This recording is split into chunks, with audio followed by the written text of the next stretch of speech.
I'm Jennifer Houghton. I'm hosting this event. Thank you all so much for coming. I'm just going to speak very briefly before Herb and Fred start their presentation. Before I start, though, I want to introduce Gary Smith. He's our moderator and our facilitator today, and he's going to be handing you the talking stick. So if at the end of the presentations, we're going to have a Q&A session. So I'm going to ask you guys to hold your questions until Herb is done his presentation. And we're going to try and stay on schedule tonight. So if you have questions, if you can write them down as we go along, there's going to be a lot of information thrown at you. During the Q&A session, if you want to talk, put up your hand and Gary will make a lineup of people who want to talk. And I want to say how grateful I am for Gary coming out tonight. I really appreciate it. Yeah.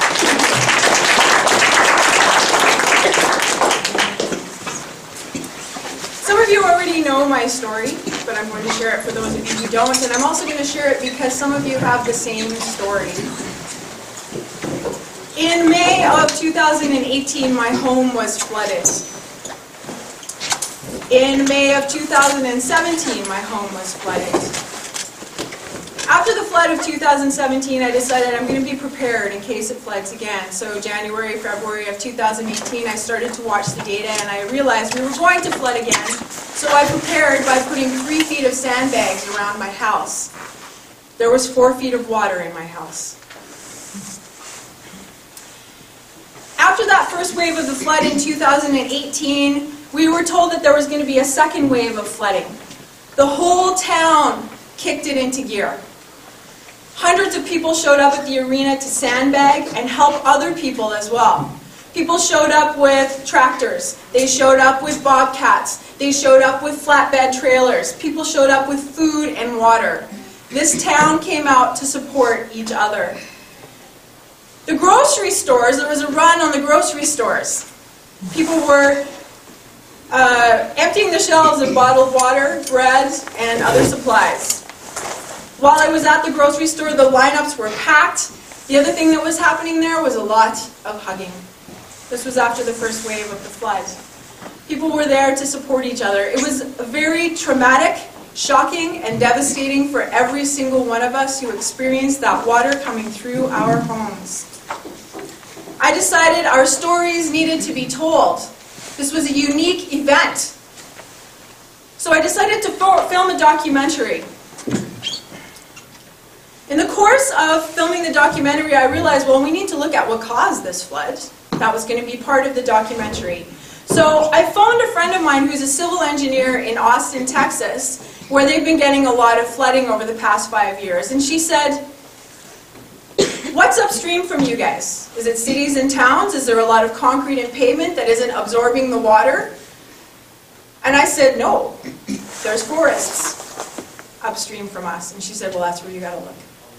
So someone put me in contact with Herb Hammond, who's here tonight to speak with us. I spent 4 hours listening to Herb talk about this topic, and I realized our forests are in jeopardy. I was traumatized by the flood. When I saw the images of clear cutting in our watershed, my heart crumbled. I've been speaking up about this topic since the flood. I've been posting, I've been writing articles, I've been making videos, I've been doing speeches. Sometimes when I talk about those of us who were impacted by the flood, I use that term, flood-impacted people.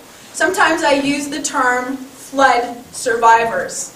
Sometimes I use the term flood victims. And people have said to me, no, don't use that term. It makes you sound weak. And to that, my response is, I am flood victim. Hear me roar. The result of that trauma and that flood and this victimhood that I am going through is that I am now passionate about stopping this from happening again.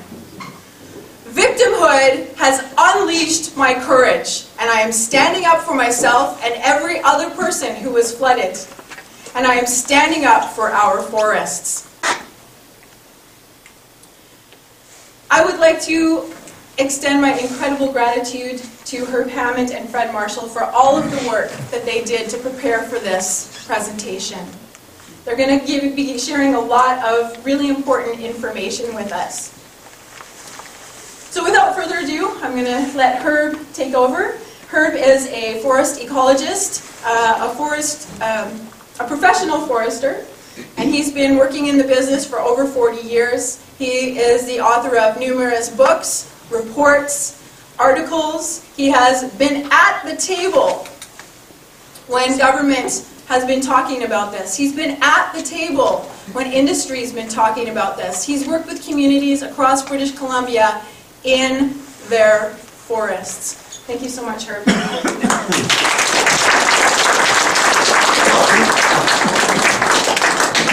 Thank you, Jennifer. I want to, before I dim the lights down here a little bit, I want to just kind of lay out 3 simple stories that I'd like to have you think about tonight.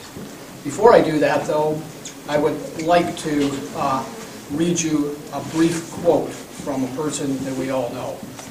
Our lives begin to end the day we become silent about the things that matter. You know who said that? Martin Luther King.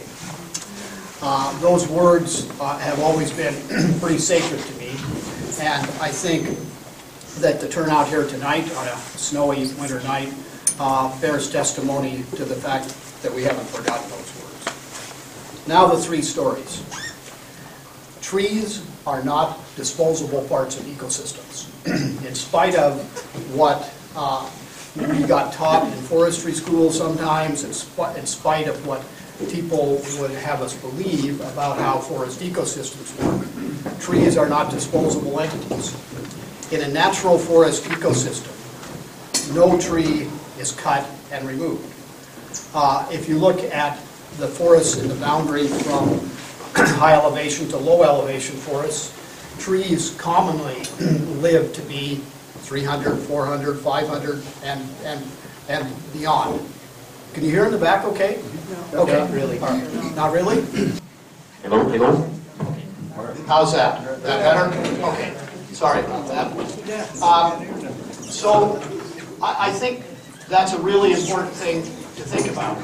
If you look at the role of an individual tree in a forest ecosystem through time, from the time it sprouts as a germinate till the time it dies and becomes a snag, stands as a snag, falls on the ground, and eventually disappears into the soil. You're talking about easily, even in short-lived trees, 500 or 600 years. With older trees, longer-lived species like Douglas fir and large, where you have cedar, places like that, it can easily stretch well beyond 1,000 years. So that's the first story. Trees are not disposable parts of ecosystems. They are the framework through which forest ecosystems work over very long periods of time. And when we mess around with that framework, if we aren't careful, we can create long-lasting cumulative effects. Second story, climate change. I want to put on my glasses here and just read something to you that applies to Canada every bit as much as it does to the jurisdiction where this came from. This is a quote from the Oregon Forest Carbon Policy. It says, timber harvesting is by far the largest source of greenhouse gas emissions in Oregon. It goes on to say, nationwide, logging emits more carbon than the residential and commercial sectors combined.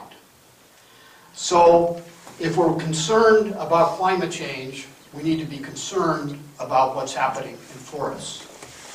Climate change, quite simply, we could call the new abnormal.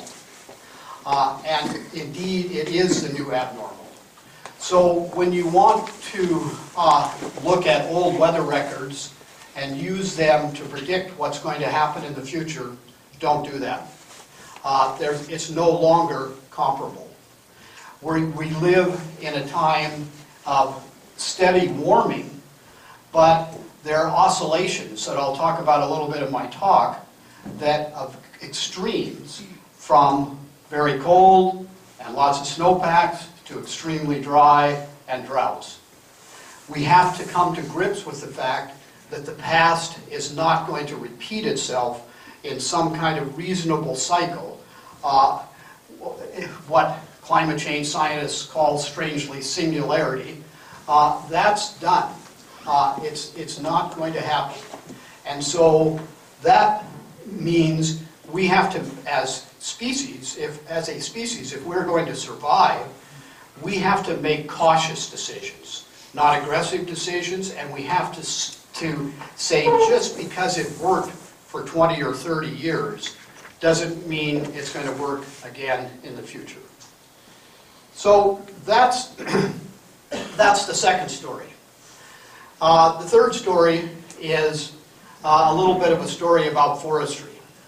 Forestry has and continues to suffer from a terminology and a theory that is behind sustained yield, and that's called the normal forest.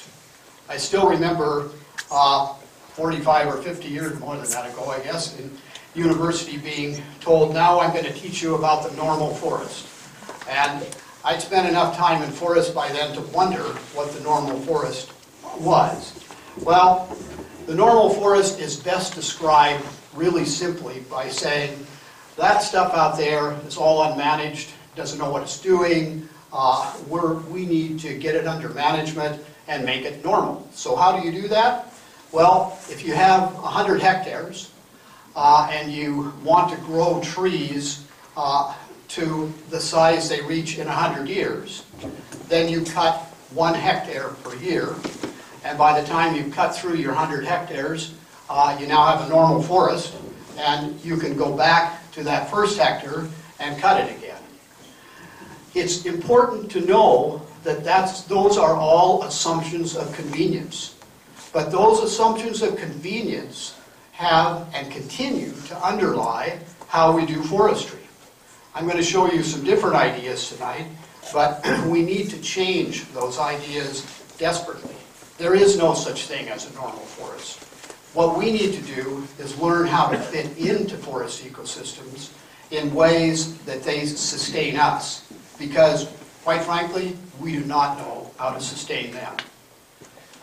Okay, the last thing to say before we turn these lights down a little bit is throughout this presentation tonight, and as you continue with the discussions in your community, keep the word precautionary in your head. We need to make precautionary decisions. We aren't very good at that, and that has caused us problems that maybe we can dig out of. But the problems have really accelerated, as this community found out last year, over time, particularly over the last couple of decades.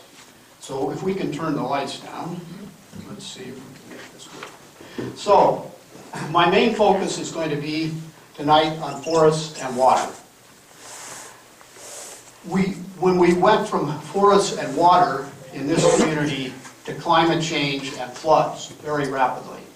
So I want to talk a little bit about how we can accommodate water or hydrological needs and climate change. But let's start with some little things. Let's start with a drop, because that's where water starts in ecosystems. And the energy in that drop multiplies throughout the system.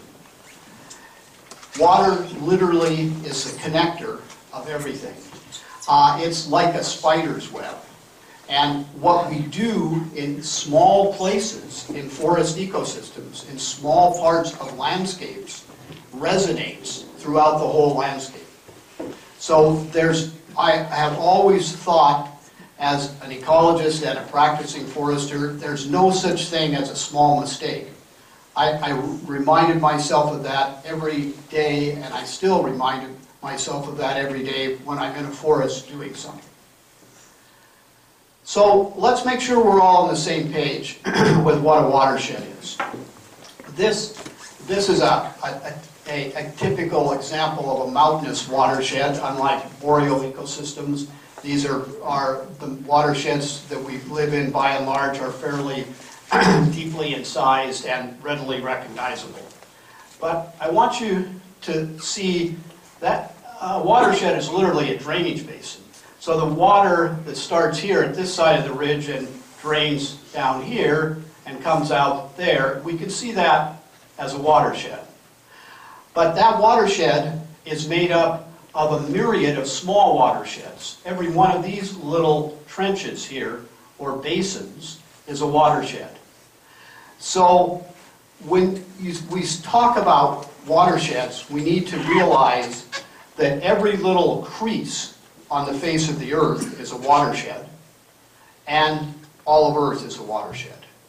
So that makes the challenge of managing water a lot better defined and a lot clearer to realize that, just like I mentioned about the drought, that small mistakes in small watersheds, in creases, or in a little crease in the ground, or a small creek that only runs part of the year, magnifies itself throughout that system. I'm going to show you some photos a little later that bring that home to you, because that is a big, big factor in what happened in the flooding in Grand Forks. So we can also think of water as the veins and arteries of Earth. We all know what happens when you put a blockage in one of our veins and arteries. We don't work very well anymore. Same thing with ecosystems. Same thing with water. We're all 70% water, or we're not walking around here, which is true of all living biotic organisms. Now I want to talk a little bit about intact forests. Intact forests mean natural systems, like I alluded to in my introduction. Intact forests have what we call an ecology, natural composition, structure, and function. Think about composition being the parts. Think about structure, it's how you arrange the parts. And think about function as the processes, the things that happen, like water, like storing carbon through photosynthesis, like providing animal habitat. Those are the function. So intact forests have natural composition, structure, and function. When we log, particularly when we carry out things like clear-cut logging, we totally change that composition and structure. And we do it in a way that is completely unnatural. So intact forests are the best at conserving water. They do it through multi-layered canopies. They do it through layers of vegetation on the ground. They do it through slowing or avoiding evaporation. There's a myriad of processes going on there that provide for better water conservation. What forests do it best? The oldest ones. The older they are, the better they manage water. And we'll come back to that a little bit too. Also, they're the best at sequestering or capturing through photosynthesis carbon and storing it in their leaves, their bodies, fallen trees on the ground, in the soil, conserving carbon by keeping the forest floor cool, not too warm, so things don't break down too fast. And they have the highest level of biological diversity. Biological diversity is something we could spend the evening talking about. Biological diversity is not a nicety that that is something that environmental groups work for to protect in parks. Biodiversity is literally what sustains our lives, from the whole system of water to all the plants and animals that we depend upon. That's biodiversity. And I'm working on a book project with a couple of other people about health in urban areas. It's really interesting to me that a lot of universities have published a huge amount of information about the links between human health and biological diversity. So we need biological diversity. You may not be able to see it or taste it or measure it unless you're trained in that, but if that diversity is not there, we're not going to be there very long either. And probably it's hard for you to see at the bottom of the screen there, but I want to put in a plug here for big trees, because the largest 1% of the trees in an intact forest are responsible for 50% of the forest biomass. We've got a little clean the filter message down here over those last words, but that's hope it's not my filter. But it's the carbon filter. It's the carbon filter. There you go, right on. Pay attention. So intact forests are really important things. In fact, lots of climate scientists remind us that maintaining intact forests, just like that quote I read you at the beginning about carbon, loss of carbon by logging, that maintaining and protecting intact forests are vital to dealing with climate change. Finally, I want to put in a plug for the fact that water is alive. If it isn't alive, then we're not alive. It's basically that simple. And yet we treat water like it was just has always been here and always will be here. And so why should we worry about it? Well, if you think of water as alive, like all indigenous cultures that I've had the privilege to work with over the last 40 years do, then you treat water a lot differently. And you treat, because of their connection, forests. So water may either transmit the essence of life, or it may magnify and transmit our mistakes. There's a mistake that you all lived through last year. Water transmitted that mistake. We shouldn't blame water for it. We should blame ourselves for it, because we're the ones that are responsible for what water did. So if we're going to conserve water, and we're going to do it in more practical, common sense ways, how do we do that? Well, we manage watersheds. And I explained before what a watershed is. This is actually a boreal forest landscape, thanks to David Dodge, who's a photographer that gave me this photo. I like it because the shading in it, you can see primary watersheds, secondary watersheds flowing into it. So we need to plan around watersheds, not around timber supply areas or tree farm licenses or rectangular woodlot licenses. We need to plan around watersheds. What do we plan? 3 things: water quality, quantity, and timing of flow. The mantra: water quality, quantity, and timing of flow. Timing of flow is a huge issue, and it was a huge issue for this community last year, and likely will be again. So things like timber, minerals, tourism, urban development, we have to see those things as byproducts. If you put them ahead of managing and making plans for protecting and restoring water quality, quantity, and timing of flow, you're going to have some results that you don't like. So probably the most basic thing to know about water and the relationship with forests and how logging influenced that is this.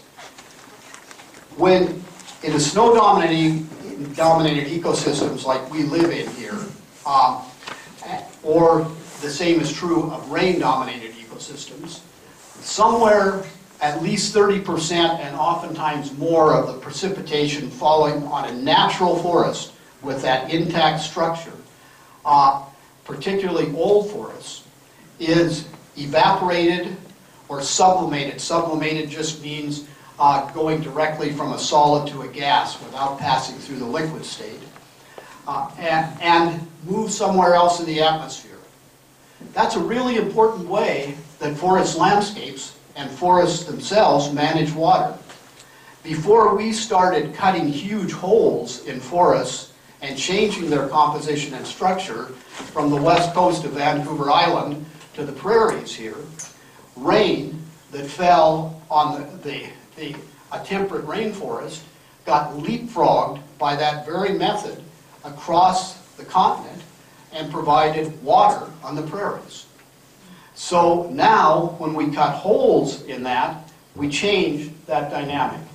So clear cuts and young plantations collect about 30 or 40% more snow that melts 30 or 40% faster. I apologize for the yellow on that. It doesn't show up very well, so hopefully my words are clear enough for you. So that phenomenon, we really changed the function of forests that way by clear cutting them, by getting rid of treating them as though they were disposable parts of systems.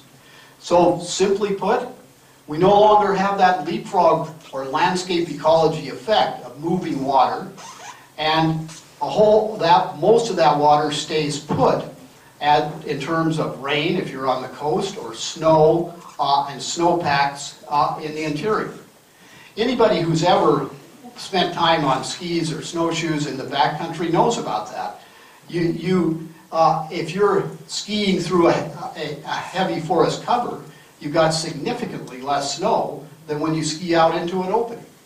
So, or snowshoe out into an opening. So, an important understanding. Well, there's the Kettle River in Canada. That shows logging starting from the yellow being the oldest to the red being the most recent. That's current per government databases. I will emphasize per government databases because there's missing stuff there through 2018. And a few things to know about it. That's a big area, 8,300 square kilometers, big watershed. Keep that in the back of your head because I'm going to come back to that in just a minute.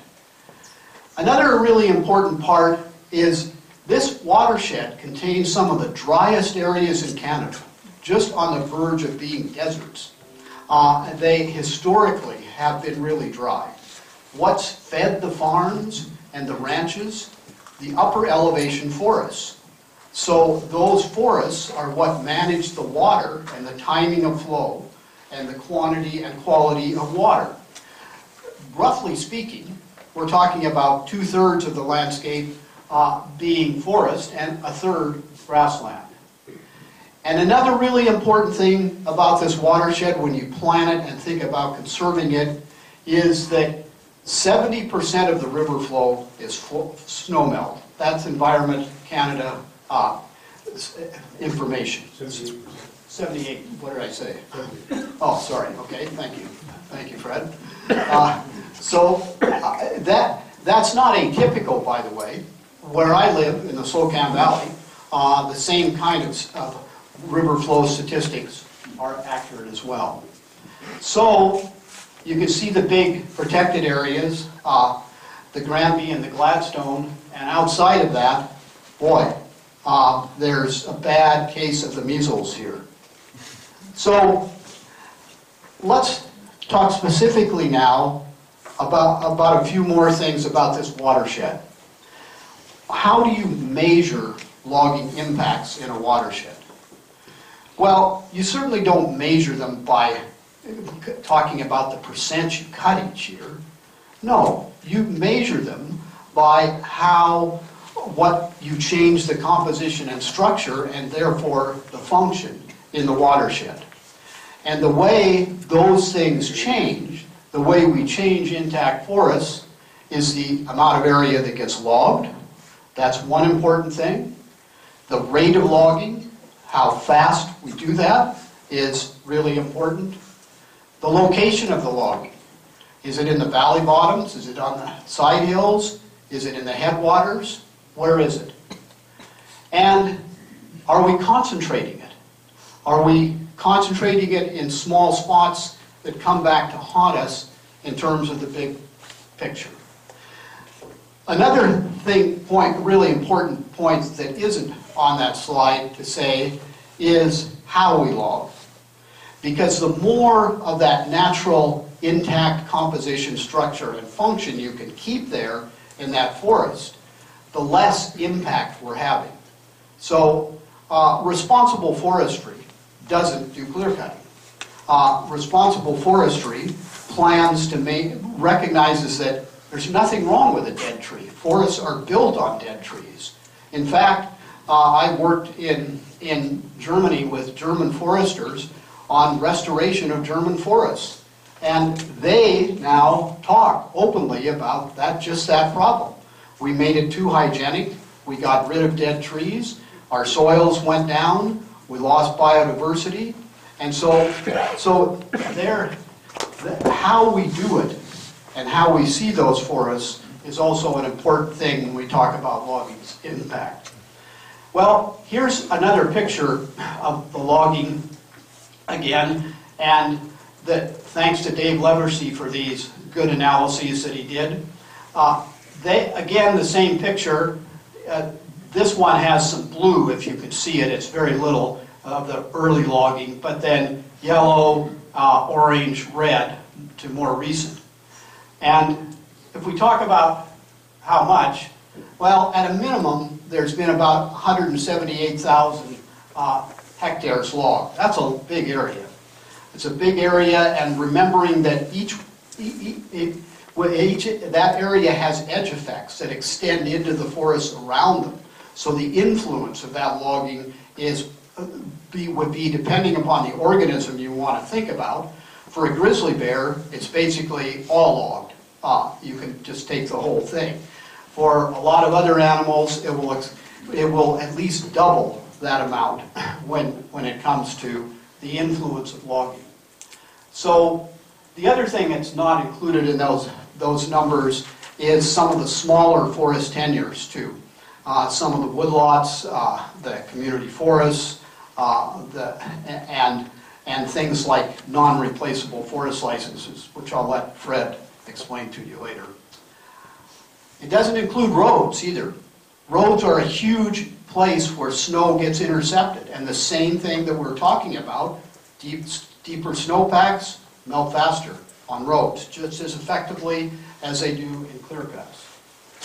This has fragmented or broken all those connections, broken up the water connectivity, broken up the habitat connectivity for a wide variety of animals. So we no longer have the security, the diversity of movement that we had before we did that. And just outright loss of all kinds of different ecosystem types, which are habitats for a whole lot of organisms that we share this planet with. And finally, all of that adds up to degraded hydrology and things like floods and the droughts that will come next. Let's look at the rate of logging. So this is the total area per year that's been logged from 1971 through 2016. We don't have to dwell on this a lot other than to say, notice that lots of years, including recently, 2015, 2016, were well up either over or slightly under 6,000 hectares per year. So that the amount of cutting is definitely significant, and the rate at which it occurs is significant. It's been particularly high since 2011, and remember what I said at the beginning. That kind of forestry replaces 200, 500-year-old trees and forests with trees that will never again be allowed to get much more than 70 to 100 years old. So you're fundamentally not ever going back to or even close to that kind of natural composition and structure. That, in the center of that slide that you see there is 25-year-old logging. That would have long ago been considered by industrial foresters to be hydrologically greened up, that it will behave for all intents and purposes like an intact forest. No, it doesn't. In fact, what we know increasingly with looking at hydrology as well as common sense, you've got to get back to the same kind of multi-layered canopies, the height of live crown to catch snow. All of those factors have to be in place for it to manage water like it did before you logged it. But we've made a whole lot of assumptions of convenience, some of them as young as, oh, if it's 15 years old, it's hydrologically greened up. Nonsense. It's just another assumption of convenience that people have put out there in a way that has been very detrimental. So now let's look at the location of logging. This is a bit of a mind bender for a nighttime presentation, but we're going to talk here about what's called the H60 line. The H60 line means that 60% of the watershed area is above a designated elevation line. So whatever the watershed you define, the H60 line is where 60% of the area of the watershed is above that line, that topographic line. So on this diagram here, that is another one of Dave Leversy's work, the darker areas are above the H60 line in these tributary watersheds to the Kettle River. The yellow show how much logging has occurred above the H60 line, a significant amount, and that means that it causes problems because when snow starts to melt, the H60 and above is when runoff really gets going. So that's why the H60 line is really significant.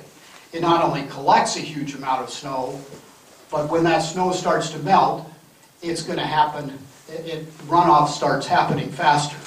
Now, think about those clear cuts, and each one of those yellow blobs there having 30 or 40% more snow in them that's going to melt faster. So all of a sudden you start to see the formula emerging of what happened here. So one other look at the H60 picture, only this time with an image. The red here are clear cuts. The blue are areas where you have natural snowpacks outside of forested areas. But the same picture bears thinking about, but let's look at where logging has occurred. That's the H60 line for the Kettle River watershed. It's about 1,229 meters if you look at the whole watershed. The average elevation of logging is always above that line, and the highest elevation of logging is significantly above that line. So when it came to location of logging, we didn't think about timing of flow of water, nor did we think about the fact that those clear cuts accumulate 30 or 40% more water. It's really not very hard to figure out what happened once you understand that. So, as it shows, most of the cutting is well above the H60 line. If you do an analysis of the snow where the deepest snow is found, 67% to 89% of the deepest snow was found in the clear cuts at the time of floods. So that's where the water was sitting there waiting to come down the hill. Now I want to talk about concentrating cut. This little, if you look down here in the lower left-hand corner, That's a little sub-watershed right there, that blue dot, which is the same shape as this, to the Kettle watershed. That tributary watershed has to be managed with as much caution as the whole watershed. Because if you don't manage those small watersheds to keep from concentrating the cut, logging too much in them, then what happens is this. In a great big watershed like the Kettle, you get away with concentrating that cut for quite a while, and the river goes up and down a little bit, but it's not too much.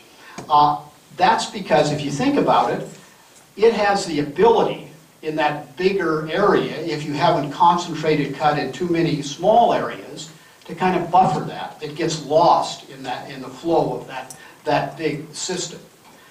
But what has happened in the Kettle is way too many. We did analyses of a number of these throughout the watershed, and this concentration of cut in small tributary watersheds is very typical. It looks like that on an orthophoto. What happens, and I should have pointed out here that in the colors to you, just to go back there, same color ramp that we've been using here. The yellow, older logging, orange, intermediate, red, recent logging. But you can see how very quickly, in periods of time, a big older logging and a slightly newer logging get connected by this year's logging. So, same thing is visible here. Well, what happened was, a big part of what happened was that cuts got concentrated in these individual watersheds throughout that big Kettle watershed, and all of a sudden we crossed a tipping point where the big watershed could no longer contain or buffer the effects of all that overcutting in individual watersheds, and things fell apart. And you know what? They're going to continue to fall apart for a long time when you get the right snow conditions here for that reason. So, enter climate change. I spoke briefly about this at the beginning, so I won't dwell too much here. But for each degree C, or Celsius, of warming, there's 7% more water in the atmosphere. Climate scientists talk about rivers of water in the atmosphere. So that's what's responsible for more intense storms. We've warmed winter temperatures in Canada for up to 3 degrees Celsius, according to Environment Canada. That means we have as much as a quarter more water in the atmosphere than normally.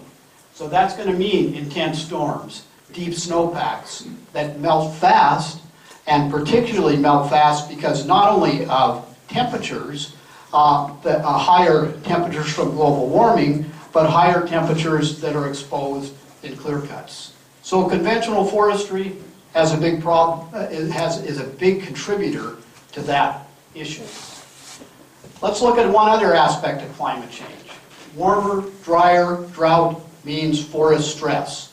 That means intact trees and intact forests that conserve water become even more important to avoid drought.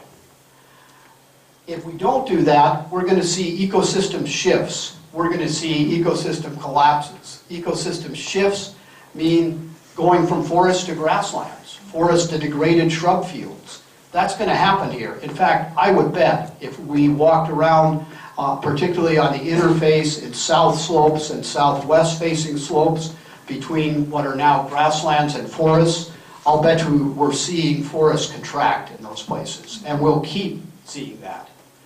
That's going to mean increased fire and decreased water supplies. So if you're a farmer or a rancher, you need those forests, and we need to restore those forests, especially in the face of climate change, if we're going to avoid serious water problems. So once again, conventional forestry gets implicated here. So really, a take-home message from all of this is continual clear-cut forestry is nothing more than climate change denial. We shouldn't be doing it. We know way too much to do that. And if we do that, we're just ignoring science and common sense. So let's talk about a different path here. Let's talk about a path that I hope might be healing. We have to learn to see ecosystems as identities to be respected, not objects to be dominated. I thank the many Indigenous elders that I've had the privilege to work with from coast to coast in this country and other parts of the world for teaching me that. That underlying value has to be where we start. And if we don't start from those kinds of underlying values, we're de facto accepting values that someone else lays out for us. We have to manage landscapes and recognize that landscapes hold patches. So big picture planning to protect ecological integrity, recognizing that individual patches or stands are held by the watershed or landscape. This idea of groping around from where the last big trees are or where the best big trees are, finding a patch and cutting it and saying there's no impact, ignores the fact that landscapes hold patches. And what you do to the patch, you do to the landscape. So that's one of the first tenets of doing it differently. And maintaining or restoring natural composition and structure, which I talked about earlier, through time. Those two big picture pieces are critical to build into plans if we're going to do it right. The older I get, the more I like this slide. Old is always better in these systems. Old and big is even better, and old, big, and complex is best. Old growth forests are non-renewable resources. We do not know how to grow old growth forests. We don't even understand it in the remotest way their biological and ecological complexity. Maybe we can grow old trees if climate change doesn't hit us, but the idea that we can somehow or another recreate that diversity that we found in intact natural old growth forests, we don't know how to do that. We need to remember that dead trees are the foundation for future forests. Decayed wood provides the foundation for future soil. Particularly in these dry ecosystems, that decayed wood, equivalent volume of that, holds 20 times as much water as a sandy loam soil, the same volume does. So some of the late season water that you depend on from little creeks around ranches and farms and things like that comes from upslope places that still have decayed wood in the forest soil that slowly release it through the system. The fungus, or mushrooms, but fungi as the plural, literally make the forest into one organism. Their roots or hyphae connect everything under the ground, and therefore everything above the ground. So we need to make sure that they're happy. And one thing they like is decayed wood. They like decayed wood. It's an important carryover mechanism for many of the species of fungi that are responsible, more so than roots, for getting the water and nutrients out of the forest soil up to the trees.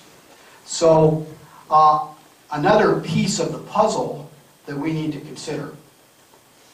So we use a system that we call ecosystem-based conservation planning. It's kincentric or earth-centered in its views, and if you put it in a diagram, it has an important hierarchy. Economies are part of human cultures. Human cultures are part of ecosystems. Half of this bowl is left alone for a reason. That should be a target for us when we think about using landscapes. If you say that backwards, if you take care of ecosystems, you always have healthy cultures. And if you have healthy cultures, you always have healthy economies. Because all an economy really is people relating to people, providing the goods and services that we need, with an underscore on need. Our society has a real serious problem of confusing needs and wants. And we need to come to grips with that or we're not going to deal with the issues we've been talking about so far. So how do we put this into practice? Well, a series of principles. The most important one is focus first on what to protect, then on what to use. What to protect are fully functioning ecosystems from the scale of this darning needle on a bluebell to whole watersheds, whole forest landscapes. We need to do that with long time frames. The foolish notion of 1 year profit and loss or a 5-year management plan, no, we've got to think about ecological time frames, 250, 500 years and beyond.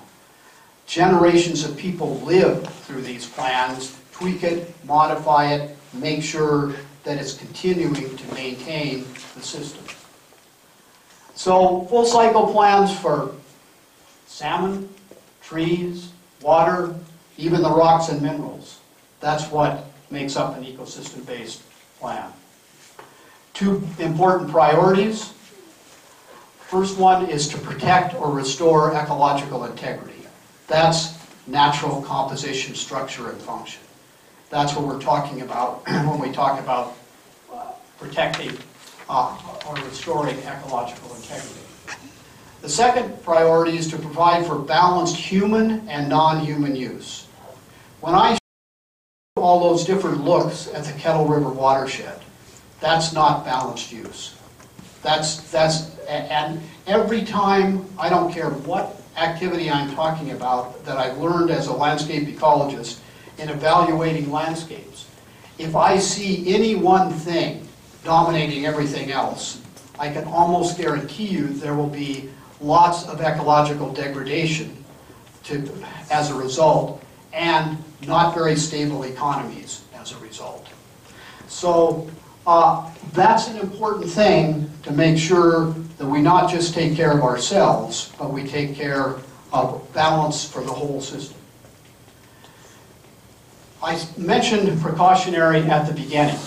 Precautionary is a way of defining ecological limits, deciding where to say, no, we're not going there. And those ecological limits, some examples of them include things like shallow soils, very dry or very wet sites, steep and broken kinds of sites, snow-dominated ecosystems. Those high H60 areas, not a good place, because there may be some trees that grow there, but a 150 or 200-year-old tree may have taken double that amount of time to get established. So they don't do plants that have erect stems like trees. It's very difficult in heavy snow loads. So snow-dominated ecosystems are an ecological limit. Unique and rare habitat. Every landscape has some places in it that don't occur very often, but are absolutely critical to maintaining the whole landscape or the whole watershed. Threatened and endangered species. Certainly a lot of that rests at our feet, but because we created that situation, we have to make sure we recognize it as an ecological limit. Riparian ecosystems, those wet forest areas along every little stream, even the ones that don't flow year-round, need riparian reserves. I said riparian reserves, not management areas where you sneak the feller buncher in to cut the big trees you want.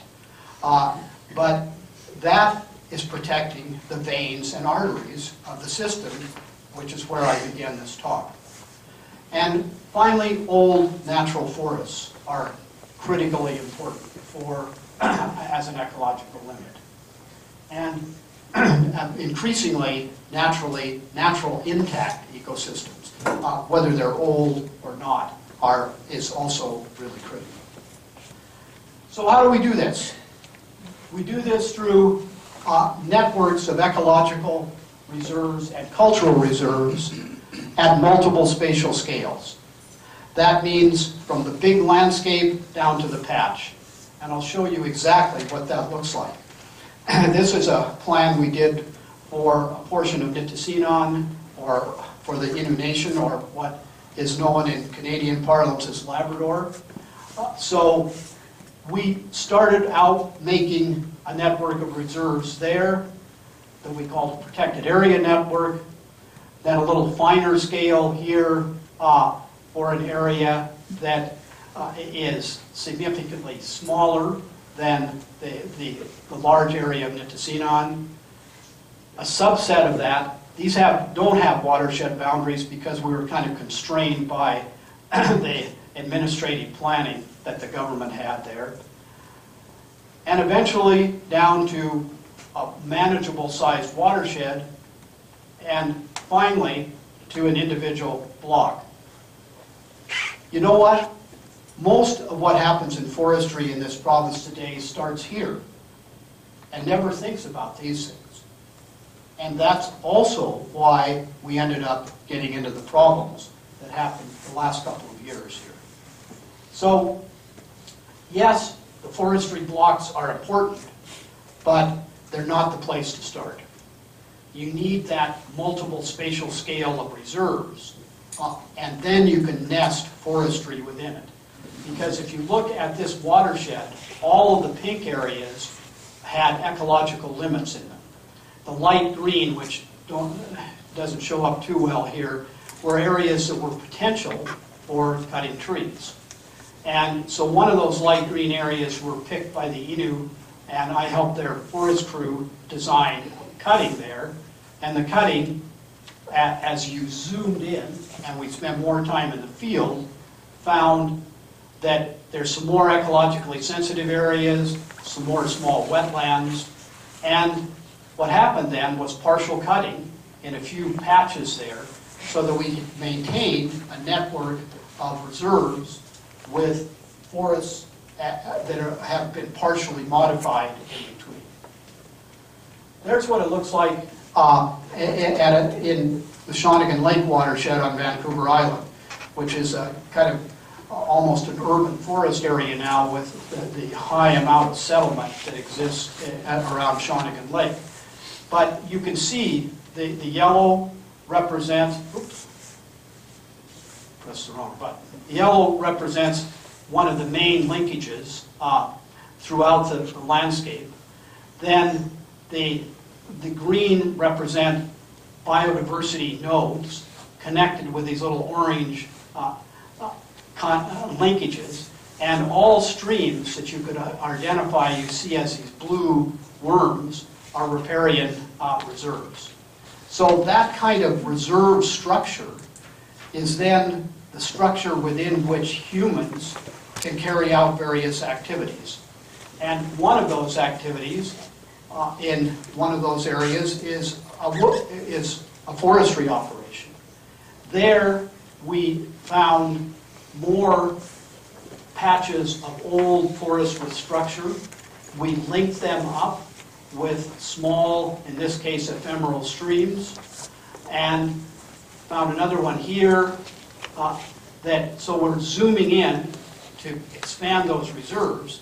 Then the green dots represent what we call full cycle trees. Where we log, we always aim for leaving about 25% of the trees to provide that shelter, that composition that we talked about that helps the system function well and manages water, and eventually those trees fall down, die, replace the fallen trees in the forest soil. 25% may sound like a lot, but in natural systems it's 100%. So if you think about it that way, it's not so radical. That doesn't compare, or that compares very differently to this part of the recent BC timber sales Operation Plan 14. Totally different approach to what is going on. So to kind of close this off here, I want to leave you a little bit with where we are and what we could do. Forestry is not a science. Forestry is a practice. It's an industrial definition. It has always been that. And industry has worked hard to secure and maintain that definition around the world. We need to redefine desperately how we do forestry to avoid things like happened here last year. It needs to start with dealing with climate change, not being the major contributor, but being a major contributor to restoring natural integrity so that we can begin to mitigate climate change and assist systems to adapt to it. Water always needs to be the focus. Whenever I make a plan, my first priority is to maintain water quality, quantity, and timing of flow. And after I do something there, that's the first thing I evaluate. Did I do that or didn't I? So those factors of climate change, water, biodiversity come ahead of employment and socially responsible economics. There'll be plenty of jobs. The economics will work out just fine. But I don't hide from the fact that it's redistributing wealth too. It's putting wealth back into systems, ecosystems, to restore them and protect them, while at the same time putting that wealth into the communities that live there. So here's some words from E.O. Wilson, who is the father of conservation biology. Only by setting aside half the planet in reserve or more can we save the living part of the environment and achieve the stabilization required for our own survival.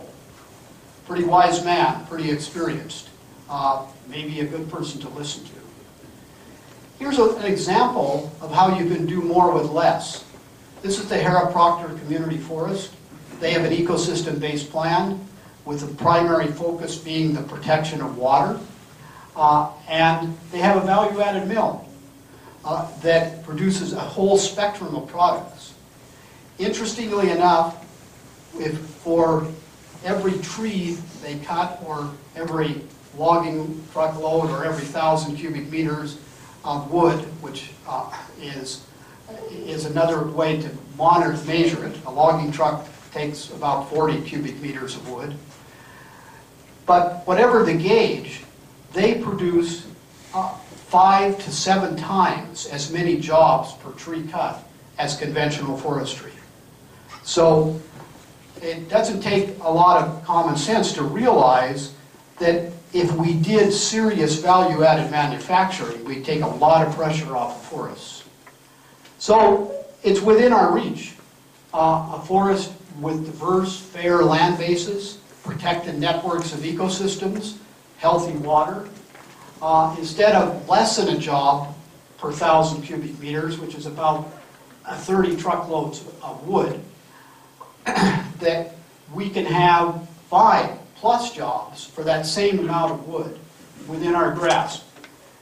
And if we did that, we could reduce the annual cut by about 80%, and suddenly balance is possible. Suddenly we can have the kind of restoration of watersheds like the Kettle, the balanced use, and mitigate the coming impacts of climate change. So it really provides a forest for survival. That's what it's really about. And a forest for diverse timber and non-timber employment. So before I end this, though, I want to tell you what's happened, because it's not a good picture in the administrative structure of forests in BC.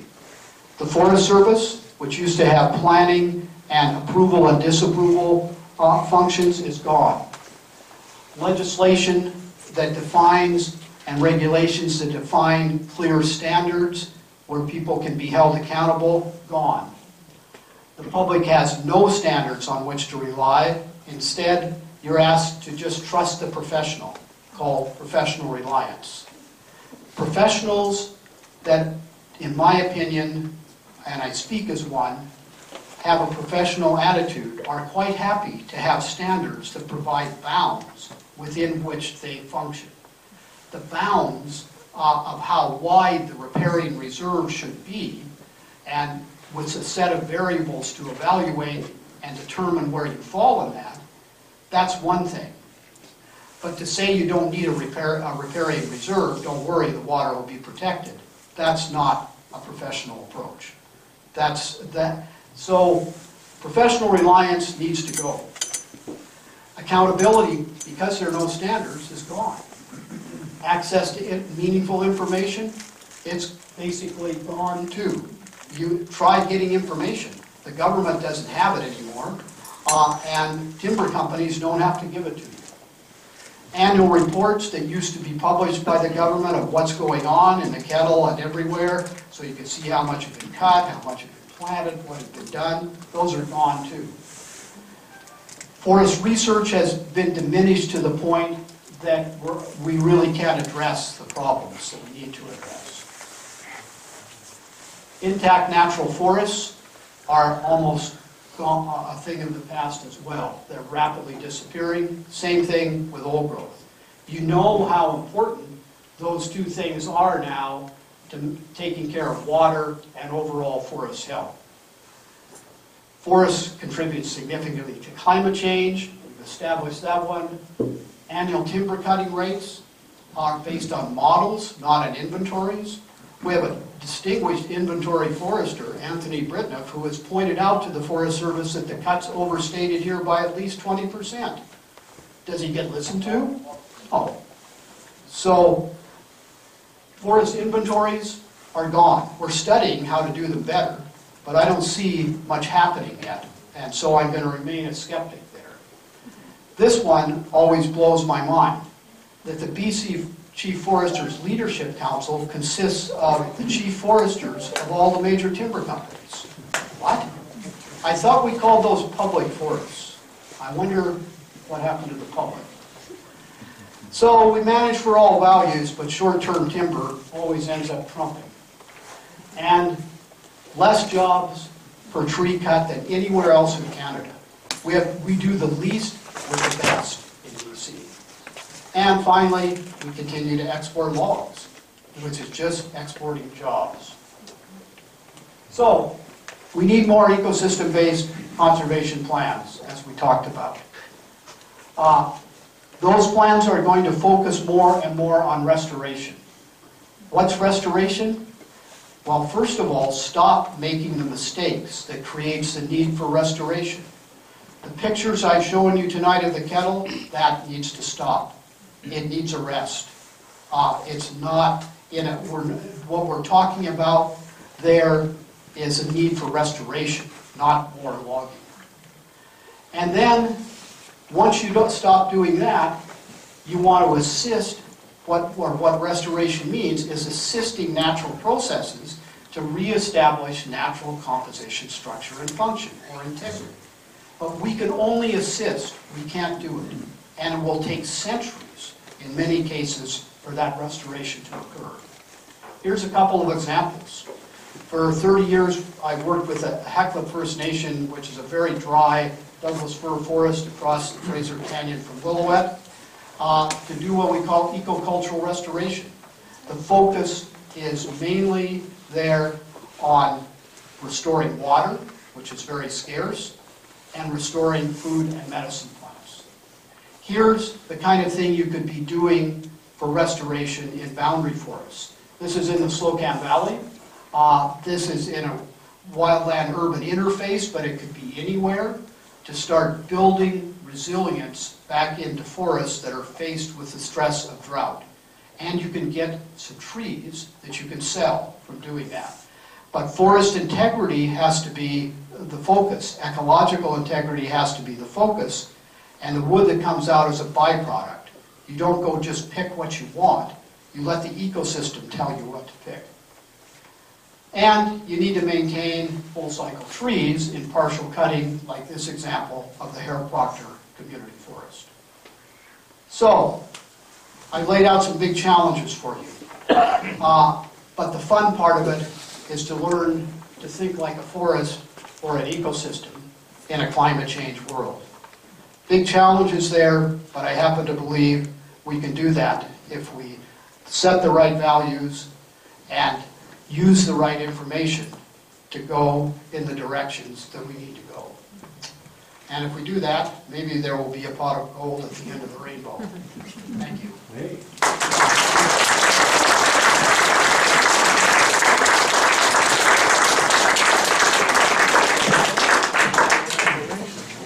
Okay, we've got some time for some questions here. Can you hear that?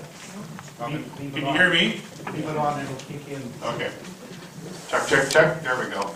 Okay, just, try to keep your questions short that way so we can fit as many in as possible. Try to keep it to the point.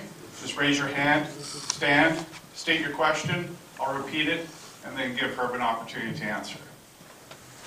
Who's the question? Just state your question.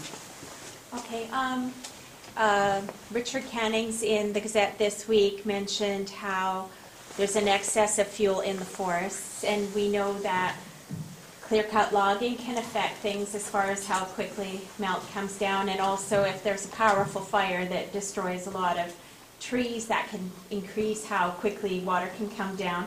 I'm curious about our watershed. Do we have an excess of fuel in there? And you were talking about partial cutting. Is that something we would consider or you would recommend if we do have excess fuel situation because we want to protect from flood? So the question was, do we have an excess of fuel in our watershed?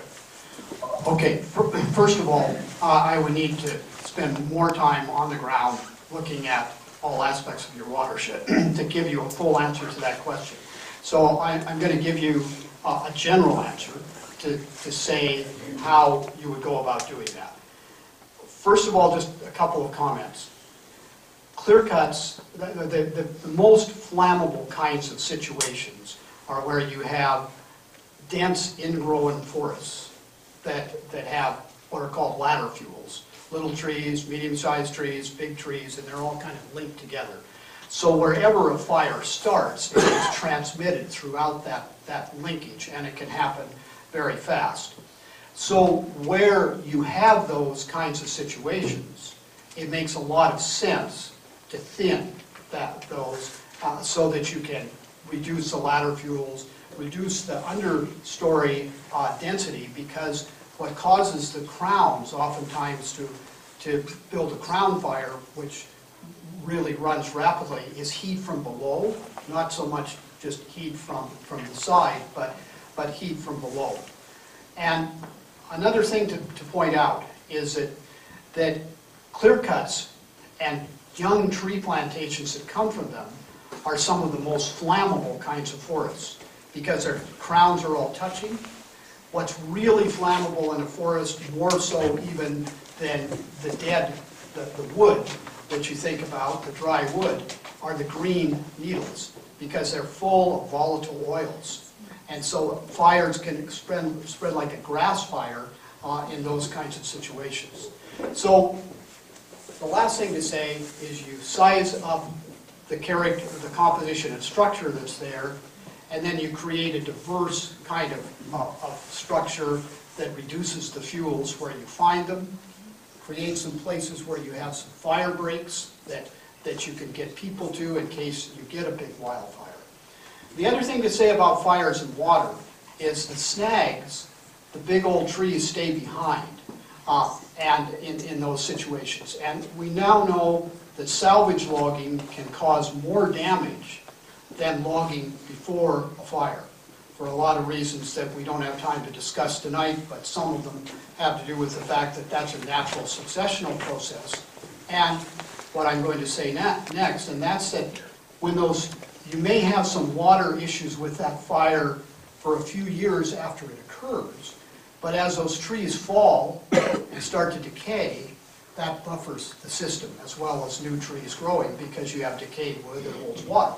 So it goes back to keeping that natural composition and structure throughout the landscape. Another question? Yes, sir? Yeah. I mean, the way how it presented was very good, but it seems like we're a little bit debating the whole happening because I was a tree planter a long time ago, and it takes a long time. If you say it takes about 500 years. Now, when I watched the movie Greening the Deserts in China, all these watersheds and ravines, a lot of them, they dammed it. So they built these reservoirs, and then automatically the seeds came. They didn't let wild animals, or let's say the cows and things in anymore. So nature could restore itself very quickly, actually. And old seeds which you thought were wiped out, they came back, they were wildflowers again. So there wasn't much done, but tree planting is such, you put huge trees in at the same time, not just these little seedlings, which takes a long, long time. So instead of reforesting, which a little tree takes a long time, you put some money in to have reservoirs built out there so that the water doesn't come so fast back, and you have more later on for drought where you can manipulate it a little bit to let it out. It's maybe very idealistic because it needs money, and as long as we have the big factor of the 1% degree, then we have a problem. But if we say we take some money out and a lot of it goes back in again, people would be employed. I mean, like I said, still putting logs away instead of buying our furniture from IKEA from all over the world, instead of producing stuff like here and having huge bunkers. Before, when I came in, Valley said, oh, the old timers, we had tubs, they were always full, everybody was out logging, and now maybe 50 loggers now. If you have a question. Yeah, but I mean, that was my question. Okay. So about the, what you think about putting reservoirs in instead of having little seedlings and waiting 500 years to see before they can hold the water. Okay, if I'm understanding you correctly, that in areas that had been denuded, Yeah, they made small reservoirs and used the water with seedlings. Did I understand that? No, instead of putting money into the seedlings, you put the money in to build these reservoirs. Because if you have some seed trees, seeds will come there automatically again. Oh, I see what you mean. Once there is water again, to support them. So what you're suggesting is create the reservoirs so that you have some hydrological buffers to the system while it's healing itself. Right. You know, I don't think that's necessarily a bad idea. I think you may actually have some of those there in terms of wetlands already. Mm-hmm. And I think if you focused your restoration on those wetlands, which I looked at interestingly when I was looking at the watershed itself, and you focused restoration around using them, they will provide sediment and water buffers in that system. And by studying them and studying where the age 60 line is and the snow gets accumulated, it may very well be that there's room for a couple of or some locations where small reservoirs could play key buffering activities in the short term.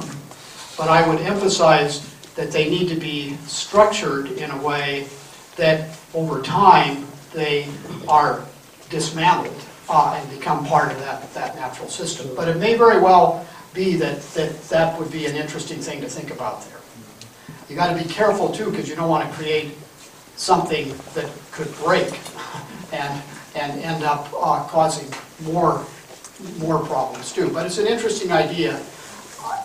What needs to happen really there is an evaluation of the landscape ecology of the watershed. And to do that, you do two things. First of all, you reconstruct the natural character. How did this watershed operate before we started changing the composition and structure of it? That becomes kind of the target that you want to get back to. And then you look at the condition. What does it look like today? And by comparing the character and condition, you can make decisions about things like you're suggesting here, what kind of things you need to do to restore the landscape or the watershed. It's very important that it start at the landscape and watershed scale, though. You could learn from the beaver. Yeah, beavers. The watershed could use some more beavers. I agree with you. Beavers. Okay, if we get a couple more questions, then we'll move it on to the next presenter. Is the volume of raw log exports increasing or decreasing, and is there any pending legislation to get a lid put on it? You'll have to repeat that. Is the volume of raw log exports increasing or decreasing, and is there pending legislation to put a lid on it? It actually has increased slightly in the past few years. There is pending legislation that is dubious whether it will put a lid on it. Let's put it that way. So the legislation is not passed yet. It's new, but and I haven't read the legislation. I've read the news stories about it, so I can't speak from an informed position there in terms of what the legislation actually says. But I know that a number of coastal unions, anyway, have said that it's too little, too late. It doesn't really do the job. So, but the jury's out on that. It's very puzzling to me why.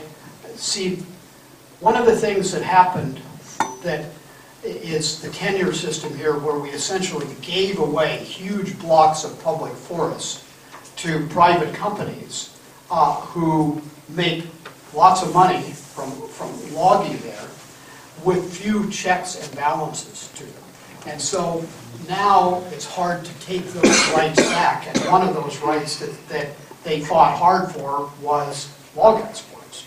So it goes back to a fundamental difference in how you structure legislative control of land.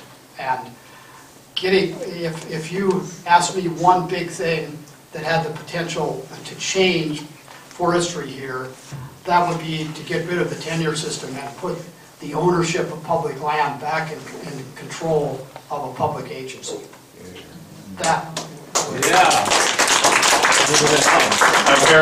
Barry Brando, you had a question? Just a quick one too. Yeah, Herb, you're a veteran. You've been in this game a long time. What's your read on the public attitude towards logging practices in the province of British Columbia today? And you made a presentation at the core process of 92, 94. We had plenty of attention in the media back then, leading up to the hardcore agenda. So what's your read now?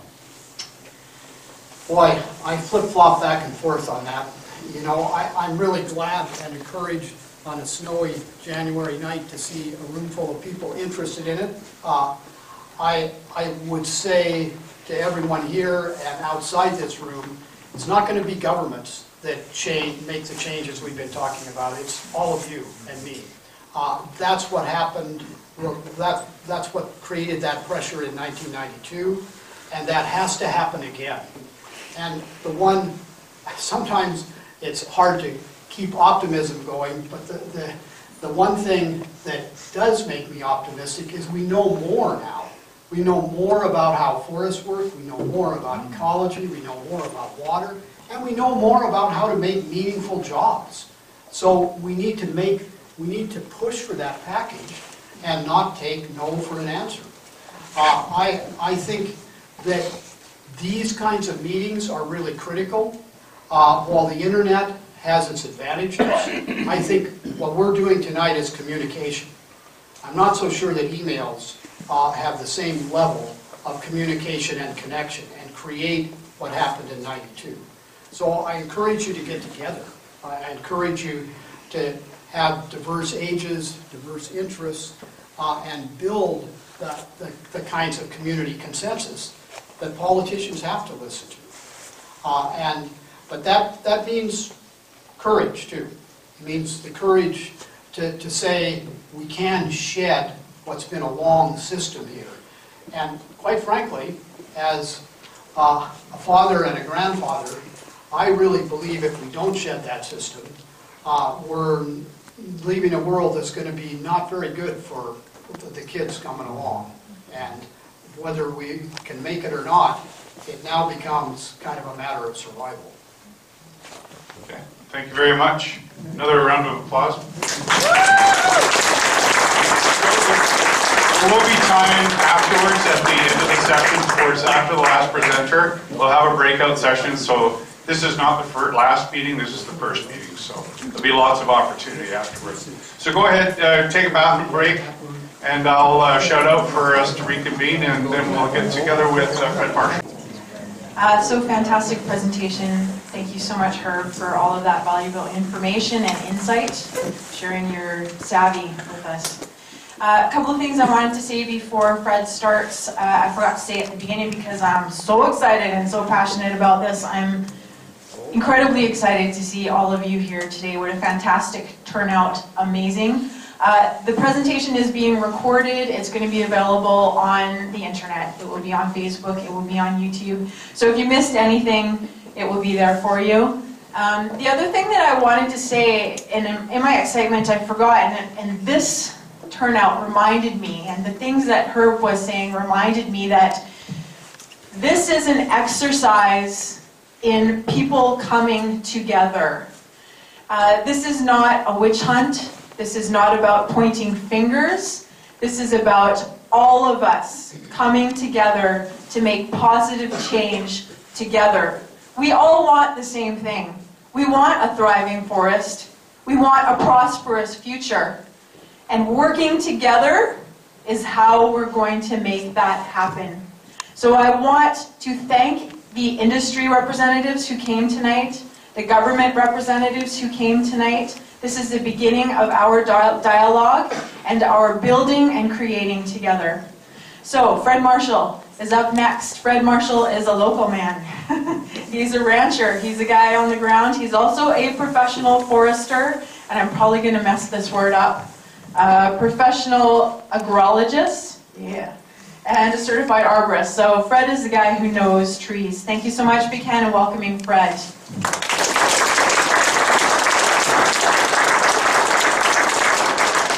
Thank you, Jennifer. And hey, that's a hard act to follow.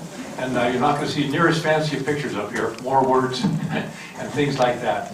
So I really appreciate the opportunity to speak to you tonight. As I've taught university and colleges for umpteen years, and I enjoy speaking to people. And I've got lots to say, and hopefully you'll find it both informative and maybe a bit inspirational, because we're contemplating the future of the boundary. Say, for 17 years, I taught a policy course in BC, general resource policy course to people who are trying to be professional foresters, like many of you are here today. And that course was a 1-week course, and I couldn't believe it. The students paid me to talk to them, you know, a pretty good deal. Anyhow, it was a 1-week course, 8 hours a day, full 8 hours. Sometimes it went from 8:30 till 6:30 in the afternoon. It's in a classroom all day. Wow, captive. They didn't dare go to sleep or I'd get back. No, they didn't care. Anyhow, they had homework assignments every night. At the end of that week, I was wiped, they were wiped. But you know what? I still have more things to say. So my written presentation tonight is an outline of that week, 22 pages long. Wow. Fortunately, I'm going to give you an outline of that outline tonight, so it's going to be a little bit shorter. I'll try to finish off in about half an hour. So how did I get here this evening? How and why are you here? And likely your story is maybe similar to mine. Many of you may have read the famous poem by Robert Frost, The Road Not Taken. 2 roads diverged in the yellow wood, and sorry I could not travel both, and on and on. And it's kind of a ditty about which direction are you going to go in life? Which road are you going to take? And how do you make that choice? Okay, well, when I was a young boy, and one thing too, once you take a road, you're stuck, right? You never back up and take the other road because you've already gone down that one. It's a one-way street. What you can do, though, is change directions after you get down there a little ways. Okay? So, the decisions that kind of form which direction you're going to take should be based on some ideas. Where do you want to go? What are your goals and objectives in life? So when I was a young boy, around 10, I always used to have dreams in my head. I said, Dad, I really loved my dad. He was a great guy. Would you live in a log cabin in the woods with me when I grow up? His answer was always yes. Okay? Well, as Robert Frost, advice, I developed some different goals in life. And some, at least initially when I was young, were a little bit vague. And which direction was I going to go? Nonetheless, 5 things that I made, big decisions I made in my life. And that's part of the reason why I'm here tonight. Share those with you. I chose forestry as a career because I love the woods. And I proceeded accordingly. Went to university, got a degree, a couple of degrees. And then the second big decision made in my life was really good when I moved to BC. That was an excellent decision because, you know, in BC there are lots of woods. Third thing I did, I married my wife. I have an incredibly wonderful wife and we share a great life together. Right? Fourth thing, we moved to the boundary. Wow, that was a good decision. Moved here about, let's say full-time for property that we owned, about 45 years we've owned it. I now live in an old, my fifth thing, we now live in an old farmhouse, fourth thing, sorry. We moved to the boundary. We now live in an old farmhouse built in 1938. The power line ends at our house. Public road is just above it. Got one neighbor who lives a mile away and I can't see him. We are in the woods and we are living our dream. And pretty neat dream what we have here.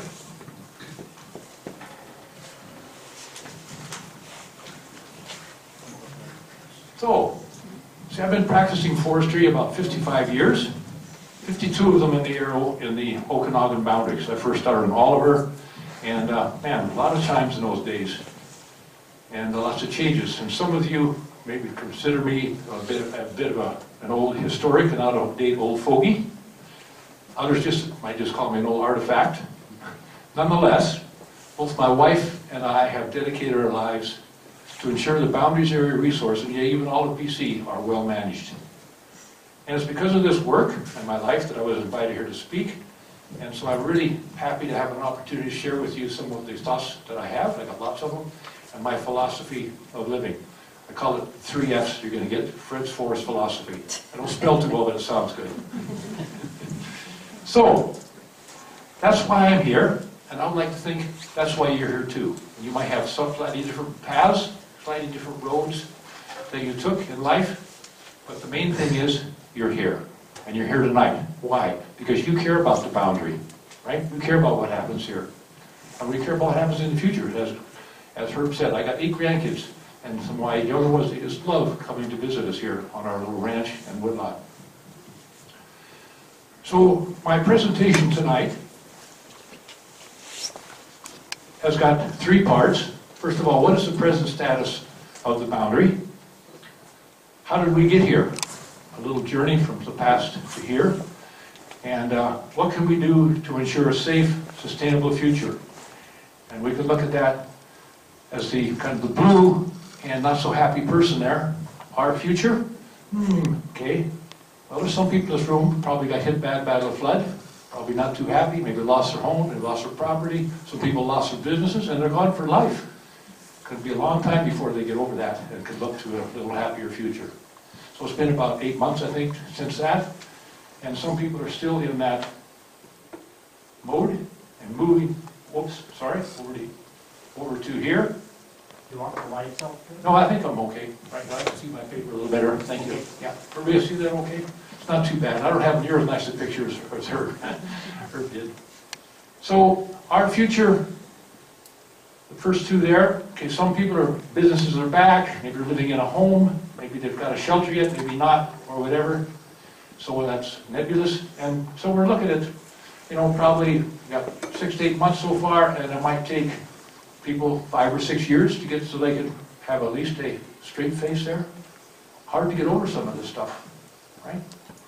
Or our future, in the future, many years down the way here, I would like to think that it is exciting, that it is green, as Herb indicated there, green forest, and we have a happy, healthy environment. But you know what? I'm going to give you lots of ideas tonight and recommendations on how we can get there to that kind of future, but it's going to take a long time.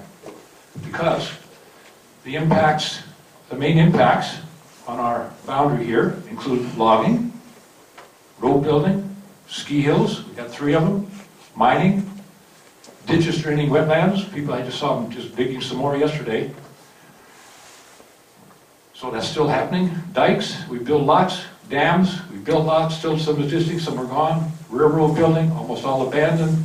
Domestic and agricultural land modifications, all the way from the valley bottoms to the right down to Cooley Dam.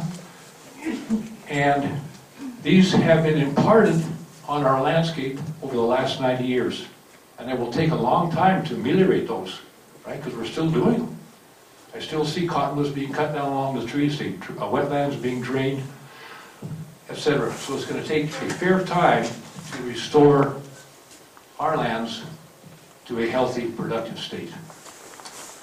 And it's kind of like a moving train. We're going this way with our industries, our mining, our agriculture, our tourism, our forestry, and it's going like that. How do you stop that? With extreme difficulty, right? And what's one of the biggest things that we all resist in our lives? Change, yes. And as Herb mentioned, we're going in a particular direction, and we got lots of pictures here that he showed you. We have to change our direction. I don't think there's any question about it.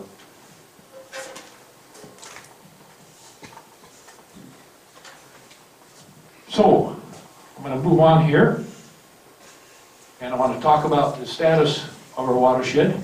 And the first part of my presentation here, there's three parts that I showed you there. The status, how we got there, or the status, how we got there. And then the third part is some recommendations for the future.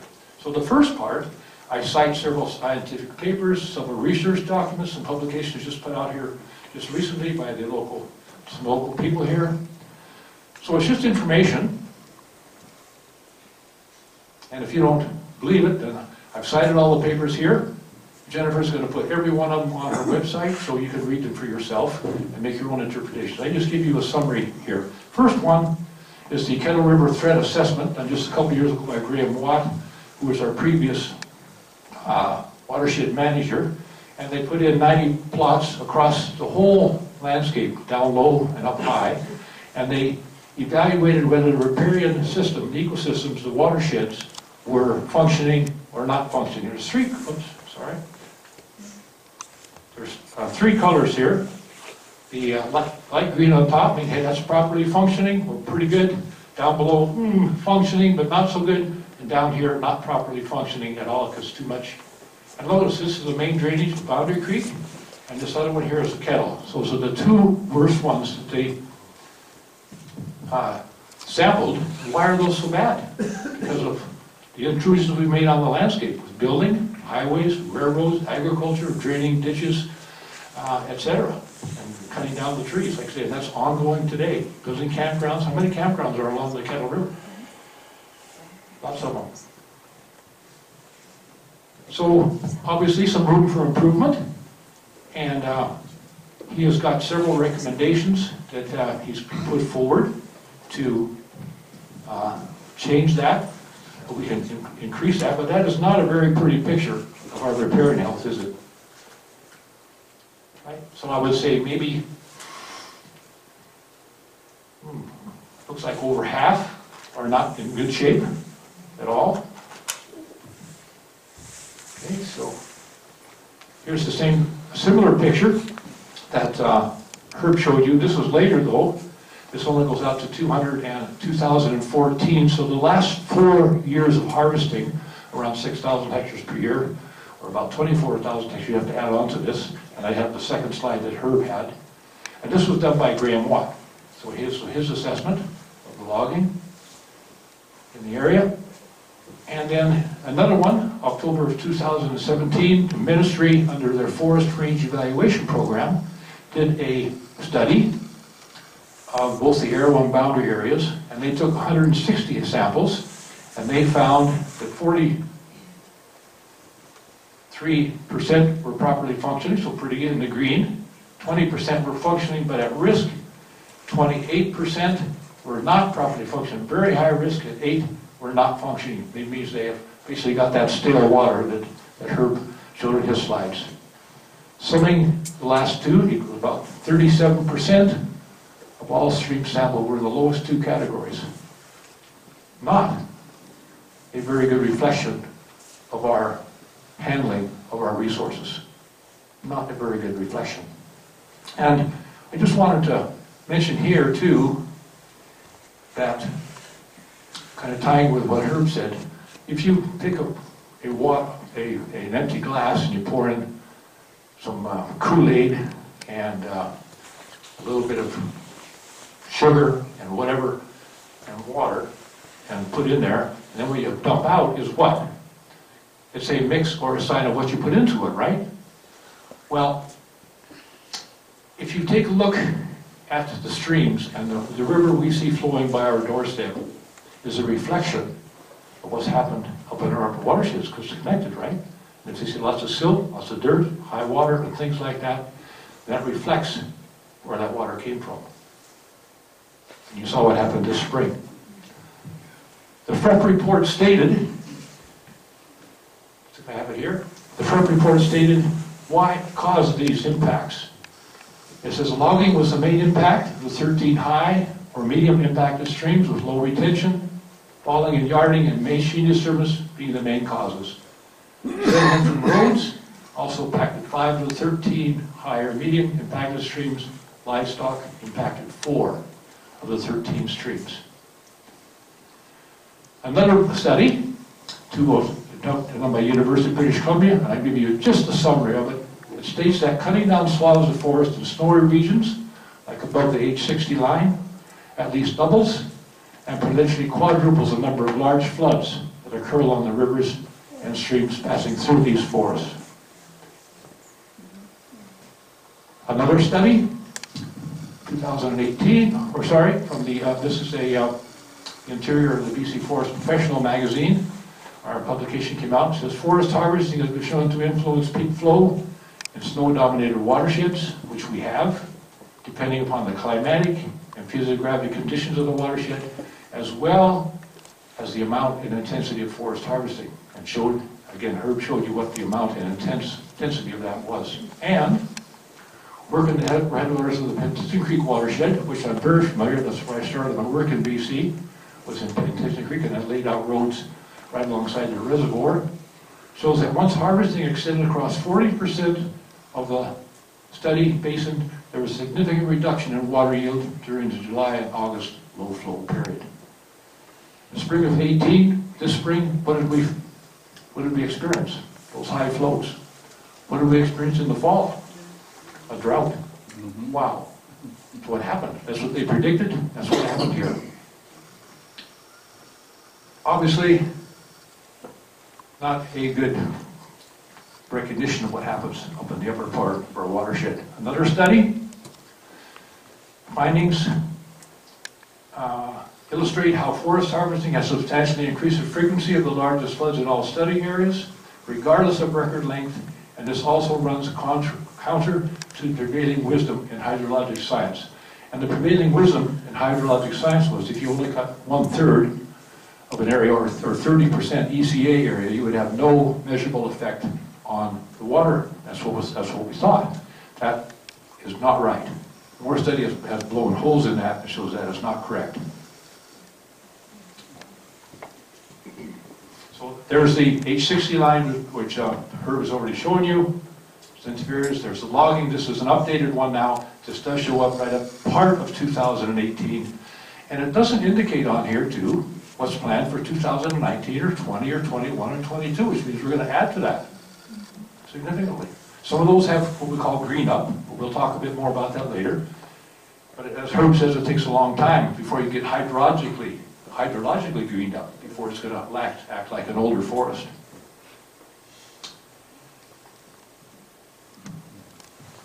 So this is again another map from Graham Watt's report. Shows the linear density of roads in our watershed. Wow, that's a lot of roads.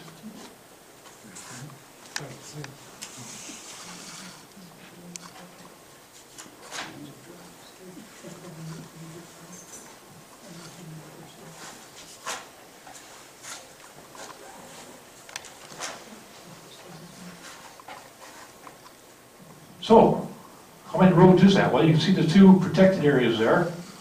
They have there are some roads in there, but not very many. Let me catch up with myself here. There we go. I have big hands and they don't fit on these small buttons. Just bear with me. Anyhow, you can see the protected areas there. Very few roads. There are some roads in there, some old roads.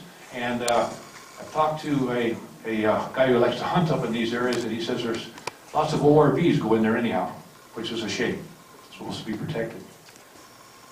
So we've got lots of impacts on our landscape, And I mentioned it, and they're not just logging and roads, they're ski hills, mining, railroads, and agriculture, etc. So, I was asked the question, are our forests healthy? What is a healthy forest? Well, the healthy forest is one that is resilient to adverse effects, events that affect it, related to me and you. So you get a cold, break an arm, get the measles, mumps, chickenpox, I've had all of them, and yet you recover from that because you were resilient. Okay, well that means that you are healthy then. So are forests in the boundary healthy? That's a good question. In some respects, yes, because they're made up of a variety of species. We have a nice species mix here. It's not just lodgepole pine like up in 100 Mile House. That's one of the reasons that Brian Welch moved down here, because he didn't like that. Is that right, Ryan? He says yes. Right? And so we get this biodiversity that Herb was talking about. It gives you more resilience and a little better ability to be healthy. And as most forest pests, like mountain pine beetle, affects mainly lodgepole pine, doesn't affect Douglas fir. Douglas fir beetle affects mainly Douglas fir. Large mistletoe only affects large. So relatively, many of the pests are species specific. Okay, so we got a nice mix. We're resilient that way. Okay. In some respects, no, we're not healthy because they have lost much, if not most, of their resiliency, especially relative to absorbing and hence negating the many aspects of climate change. So they're very vulnerable to future effects. We have put actually incredible impacts on our landscape over the last 90 years, so we're not near as resilient.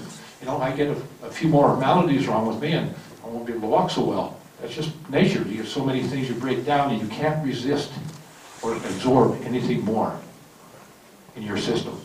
Same with our natural ecosystems. You get a natural one that's healthy and resilient, man, it can take a lot of shocks, and we have in the past. So, I'm going to comment about one particular opening in the forest up here, up Boundary Creek, and the Forest Practice Board received a complaint from Barry Brando, who's in the room, because he cares about the forest too. So that opening was too big, 452 hectares. There's supposed to be 40 hectares, but according to the regulations we have, you can go above that if you have insect or disease problems, or you want to emulate natural events, or one other one, I need to do some fire hazard removal. So 3 things you can go over a 40 hectare clear cut. But it's not supposed to be the norm. It's kind of supposed to be an exception. So Interfor did that, 454 hectares, and the rationale given by Interforest forest professional compared the club block with an area affected by a fire that had initiated the pine stand 80 years ago. It was a young pine stand. It was basically monoculture. And he explained that this cut block fits into this historical mosaic better than much of the previous logging around here that was limited to 40 hectares, all those little squares that you saw on the thing there. Okay, so he justified it, all legal, and he felt it was okay. However, 100 or 80 or even 50 years ago, our forests were far more resilient and much healthier than they are now. When I first came to BC in 1966, it was only, say, around 50 years ago, 47 years ago. No, yeah, something like that. All of our logging, 90% of it was selective. We cut the big trees, we cut the Douglas fir, ponderosa pine. In fact, we had a box factory in Oliver that took the pine and made apple boxes out of it. Man, I am an artifact, eh? Can't find an apple box, hardly can't find a wooden apple box anymore. Never were making them. So we got Douglas fir, western larch, ponderosa pine. 90+% of our harvesting was selective harvesting, and we're very low elevations. Since that time, we now harvest all the range of species, pretty well all of them on this thing, and our cuts have gone way up, and we have gone into the forest. People ask me, how far into the forest have you gone, Fred? Because we've gone into the forest, out the other side, into the next forest, and out the other side of that one too. And we did, because I know I was in charge of building R201, which some of you may have been on. Off Highway Road, extends from OK Falls, all the way up over the top, down the other side, crosses the Kettle River, goes around Big White, and ties into Dam Pino. That road wasn't there when I got here. Right? Huge impacts we put on it. So, Now, say 90% of our harvesting is clear cut. And we got 15,000 kilometers of roads where we had maybe only a third, a few hundred, 40 or 60 or 80 years ago. So when those historical events happened, our forests had a lot of resilience in them. They were pretty healthy. Well, that resiliency now has gone down because of all the impacts many sectors have put on it, not just the forest sector. I mentioned all of them in there. And so our forests now can't take those big clear cuts anymore. Just another historical thing I think is interesting to put this in perspective where we were, 40 some years ago, 50 years ago. Say when I first moved here, I'll back up just a bit. In the early 60s, Carmi and Beaverdale were at the end of the road. That was it. There was no Highway 33, and it was a dirt road. You know what their main connecting road was? It was the Penticton Carmi road so they could get to a hospital. Some of you remember that. I do. There you go. Good. Back there. As old as me.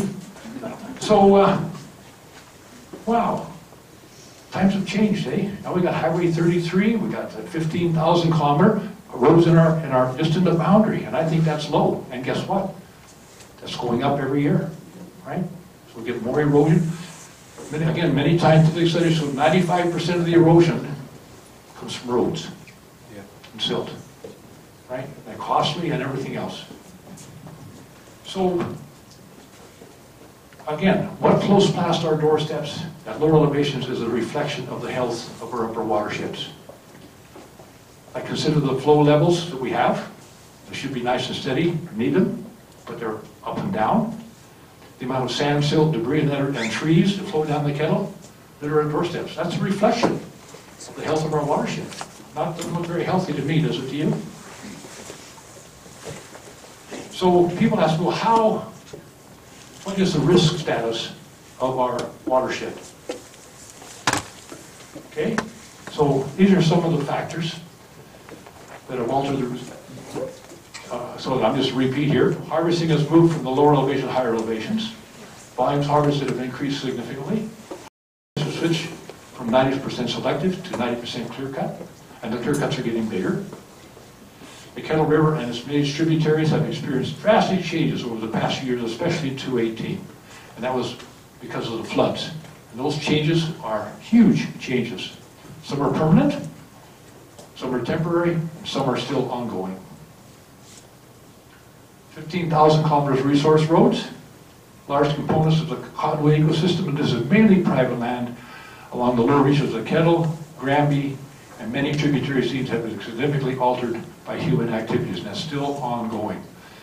One of the, again, this is my personal opinion, but one of the worst scenarios, harebrained schemes I saw happen in watersheds, in your watershed, closer to yours than mine, because I don't live in the Granby, was a guy bought some land up there, right next to the river, beautiful floodplain land, wetlands, and he tried to develop it into a golf course.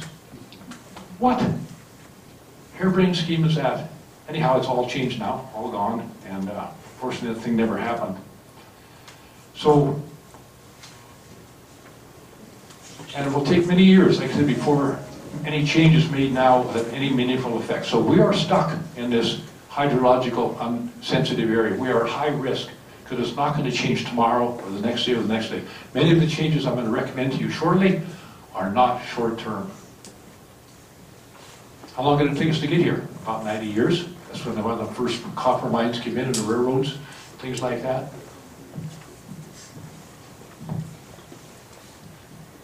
Isla May Bosun, my Jeff Becker. Thanks, Jeff. Good job putting this together. And Dan McMaster is in here somewhere. Where are you, Dan? Anyhow, so I used some of this because I thought it was good information that they provided. In the first half of 2018, the boundary area experienced heavy extremely snow loads, 230% of normal. But again, we haven't had that could happen again. This year it looks like we're going to have record lows. But that's going to be a real problem in the fall, isn't it? A later than normal spring, snow melt normally starts in mid-April, but it was delayed. A spell of hot weather, April temperatures, 1 to 2 degrees below normal, and then changed to 5 to 10 above. Wow. Heavy rains, and the wildfires we've had in the past few years. Significant changes, impacts on our landscape. and more than twice the number of hectares burned in 2015 and 17 than burned the previous 30 years. So our number of wildfires are going up. That's been predicted for a long time. It's going to happen more in the future. Okay, the charred forests, devoid of vegetation from last summer's wildfires, were especially vulnerable to flash flooding, mudslides, and debris flows. In fact, this spring, how many of you traveled Highway 33 or Highway 3 past Rock Creek? All of you saw the huge landslide there. So it just about wiped out the highway, right? Because that was a fire we just had.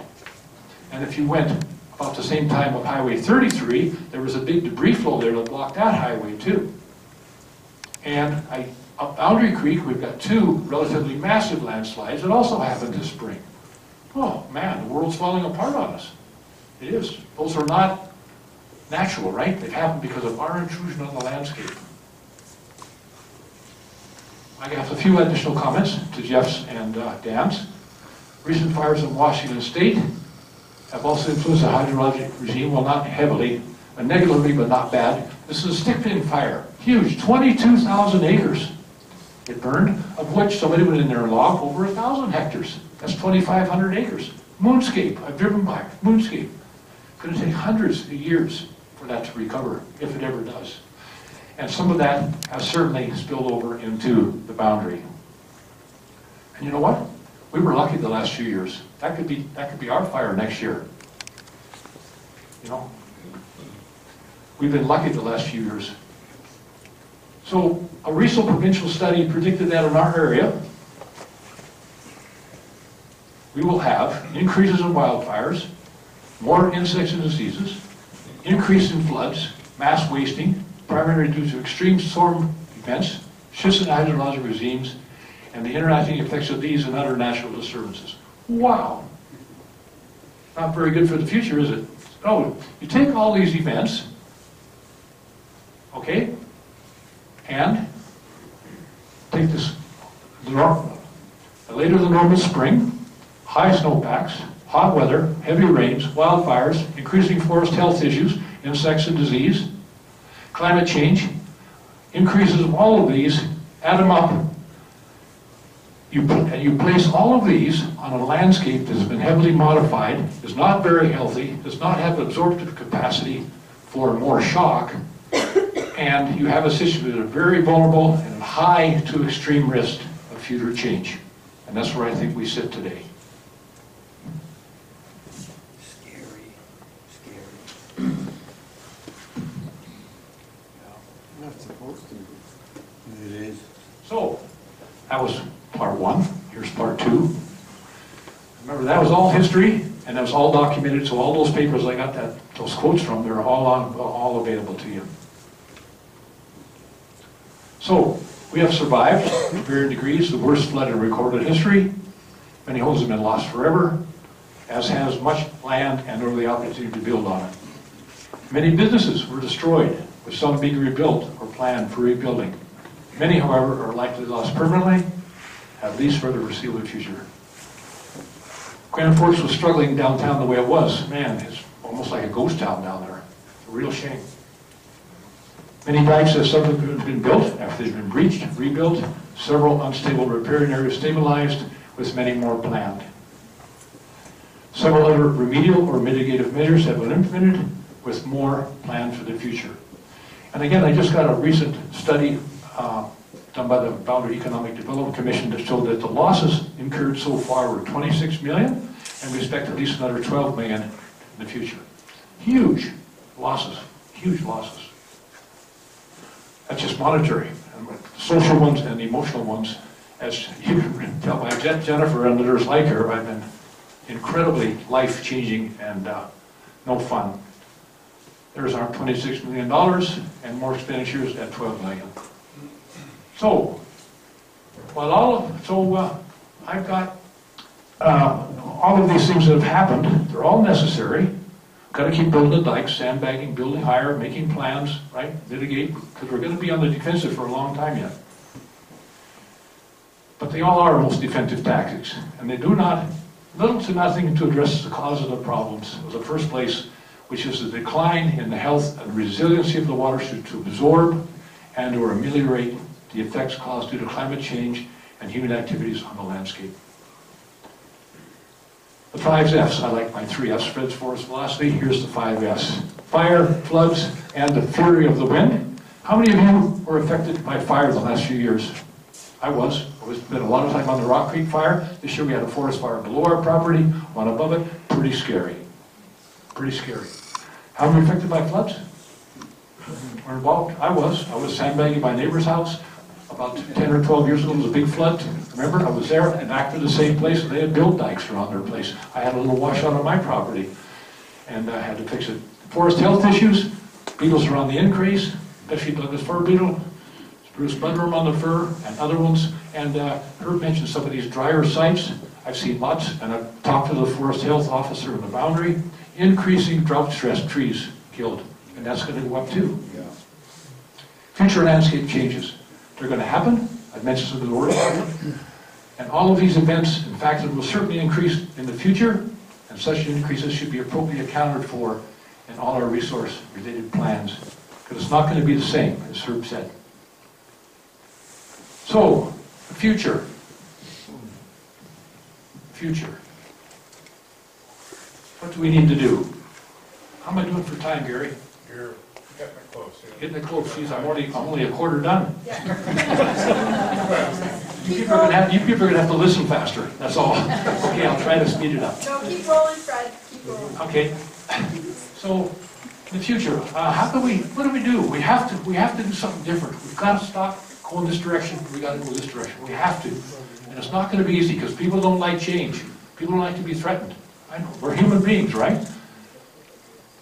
We're happy with the status quo, except for what just happened. Request the timber supply review process. Herb mentioned that this sets the AAC for the boundary. It's set at 700,000 cubic meters, and it has almost for the last 38 years. Incredible. Well, like this.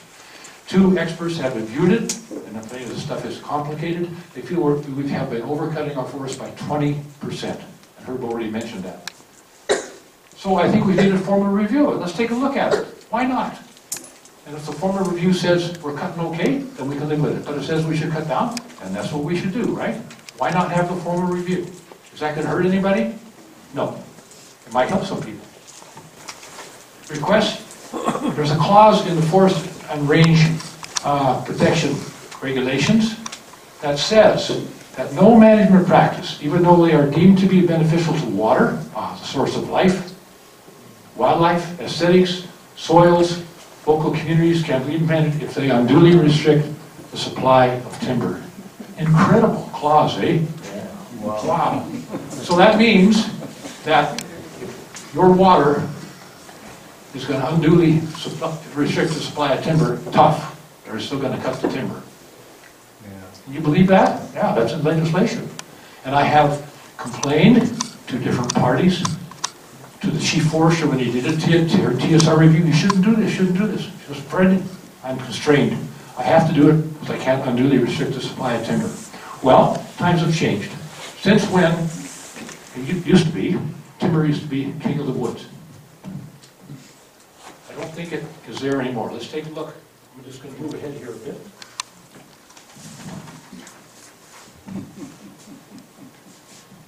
So here is the GDP from the BC, and again I got this cited, it's a couple of years old. Oil and gas up there at 8.2, tourism 7.9, mining industry 4.1, forest logging 2, and agriculture fish 1.5, 27.3. So obviously in the boundary, these ones here are the main ones. Oil and gas, we have a gas line that goes through us. It provides a half of a job a year for maintaining the right-of-way. That's about it. Agriculture is pretty important to us and growing, right? We've got lots of orchards, incredible number of ground crops, vegetables. We've got a few vineyards. We've got commercial tree farms that employ 300 people. Unfortunately, they have to import about 270 of those from Mexico because they can't find local people to work there. In the Kettle River, Rock Creek area, what used to be, and probably still is part of the very strong underground economy, is now coming above ground. A local guy has got a license to grow marijuana, and he expects to put in there 200 people. Where is he going to get those 200 people? You know, there's no shortage of jobs around. And so, in agriculture, we are fortunate. We've got cattle, we've got sheep, we've got pigs, we've got vegetables, and we've got the first organic dairy farm in Canada, with the Jersey land. Oh, I love it. I've got lots of stuff there. We've got commercial tree farms. I've already told you they're very productive. They employ 300 people, 285 actually, close to 300. And we have, and look at the bottom of Spencer Hill. What's happened there in the last couple of years? It used to be curly bare land. Now it's all productive land. Wow, I'd like to see that happen more in the boundary. And in mining energy, we've got Rockwool. They employ lots of people, well-paid jobs, 24/7, all year round. A good employer. Okay, and in forestry, obviously we've got Interfor in Grand Forks, big company. We've got Vaughan in Midway. Midway's pretty happy to have them, I'll tell you that. And we've got Sun Ranch, and Carson up to North Fork. We've got Myers Street Logging up by south of Rock Creek that take logs and they add value to them. And they are a nice mix to our forestry economy. So they do employ a lot more people, like Herb said there.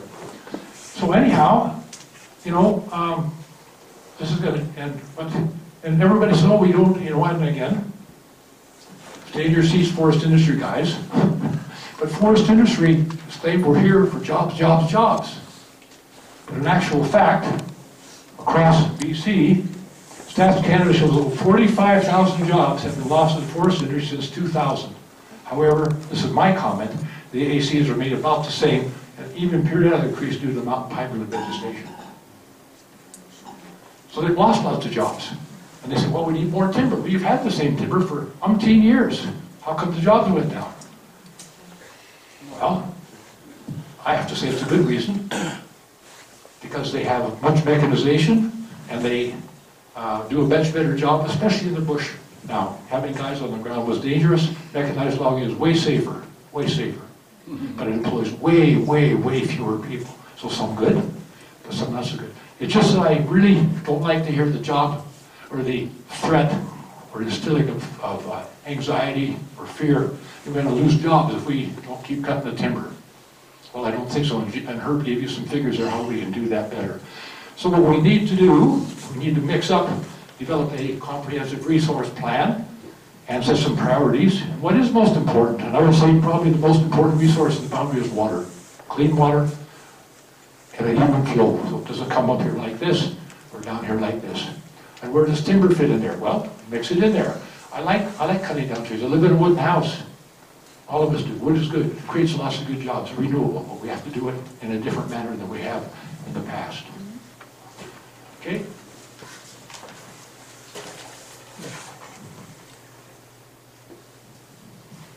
So, Ministry of Forest Lands, Operations and Rural Development Plans to conduct a cumulative effect study in our area. So they are going to do this, and we should have input into it. And the study should focus on all these things that have happened in the boundary. Agricultural changes, the mining, the derivatives, the trails, the logging, the roads, openings, etc., the ski hills, everything. And what effect have they had on the watersheds. And the results of this study should provide us with factual information upon which we can develop informed resource management strategies that ensure we realize a positive future that I was mentioning to this long enduring. That is going to happen. But it's probably going to take a year or two, and in the meantime, guess what's going to happen in our watershed? Same as. So I've got a few changes, recommendations in that regard too. And I already mentioned the two professionals feel that we're being overcut 20% now. And the chief forester herself said in her latest TSR review that in the base case, that's when they fancy regression formulas, an initial harvest flow of 700,000 cubic meters could be maintained for 1 decade, and that's what we're cutting at, 700,000. But then, in 2 steps, it's going to go down to 596,000 cubic meters. Okay? You know what that is? That's a reflection of our past harvesting. Because what we're cutting hasn't been sustainable. So don't cry. That's going to happen. Accommodate, expect it, plan for it. Let's make it work. Right? It's not the end of the world. We have to change. We have to change. So, pending completion of the above, you should request both the government and the licensees that no clear cuts exceeding 40 hectares be allowed in the TSA. You saw what happened with those big clear cuts. And I know for a fact, right now BCTS has 4 clear cuts, 100, 160, 195, 275 hectares planned in our watershed. I don't think that's right. You have to say something. I can't do it by myself. Green up adjacent requirements, that means when you get a cut block, how big do the trees in the cut block have to be before you can put another cut block next to them? And Herb says 90 years, or 100 years, right, Herb? Something like that, seriously. Okay? Well, the current regulations used to say 2.3 meters. That's about the ceiling. They've lowered it to 2.5, which is about here. I don't know how. I've asked all the licensees that have reviewed their plans, what's the rationale for this? Nobody answered me. I think it should be 5 meters, at least. Herb's probably going for 20 meters. Anyhow, I don't think that's a big ask. Okay? And certainly, the clear cut should be down to less than 40 hectares. All BMPs, the FREP, they recommended several BMPs for the riparian areas that be implemented right now, and they can do that. And I've talked to the BCTS about that, and they said they would do it. Good for them. I don't know where the other licensees are, but I haven't chatted with them. If they've already adopted them, good for them. If they haven't, I hope they will. The Kettle River Threat Assessment had 41 recommendations. Take a look at these too. There are probably some good ideas in there. Maybe you can use them in your operations. We can't keep doing what we have been doing. Recommended to government and to all resource industries that a no net new roads policy be implemented. So we got over 15,000 hectares. How much is enough? I think 15,000 or 15,000 kilometers, not hectares. I think we got way too many. Let's, for every road you build, deactivate and rehabilitate one. How hard is that? That's, you know what that's use of, Herb? The precautionary principle. Why keep building more roads? There's no precaution in that, only more risk. Future management of all our 3 roads is improved, so they're attended to. I've talked with Ryan Wiltz on this, and let me give you an example. You've seen spaghetti on a big plate, it's all different colors, spaghetti all mixed up. That's what our road system and the boundary is like. Incredibly complex thing, so he's hired somebody to straighten all this out, so it's all one color, all laid in the same way, he knows where they are, get a road ledger, because some of our roads are not maintained at all, because they're non-status roads, nobody's taking care of them. We got to do a better job than that, right? Every road up there should be properly maintained. Somebody's got to have it responsible for it. So good for Ryan for taking that on. I hope the other licensees will do the same. They maybe have, I don't know. I know I've seen Dan McMaster, somebody's in rehabilitation on the community forest above Midway, and he's completely rehabilitated roads. That means you can't tell the roads are going to be replanted. Good for them. Good for them.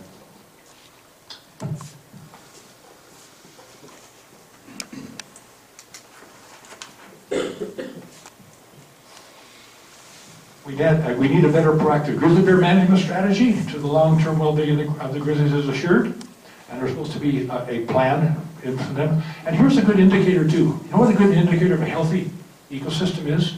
The high predators are doing well, because they are like that water that comes down by you. They're a reflection of what's happening in the landscape. But if they're doing well, everything underneath them is doing well. And the AAC volumes held by the BCTS and the boundary be reallocated to the local people, be an expanded community forest license. Herb said it, Jennifer said it, we need to take more control over our forests and manage them how we think they should be managed. And you know what? Industry can still have them. We're not going to take anything from them. In fact, maybe we're going to grow them better, manage them better, maybe more sustainable. They can have them. I would like to see an expanded community forest. Midway and Greenwood have a small one. And you know what they net off of that each year? It's like manna from heaven, $500,000. Greenwood thinks they've died and gone to heaven. Midway in the same way. Well, we take BCTS volume, make that into expanded community forest, join them together so all the boundary people are together, because we're all in one watershed. And then We have a say on the management. And guess where the profits from that community forest stay then? Right here. You know where they go now? Black hole in Victoria. And you got to go down and bend a knee and try to get them back for some kind of a grant. Let's keep them here. Midway and Greenwood are doing it. I think you guys can do it too.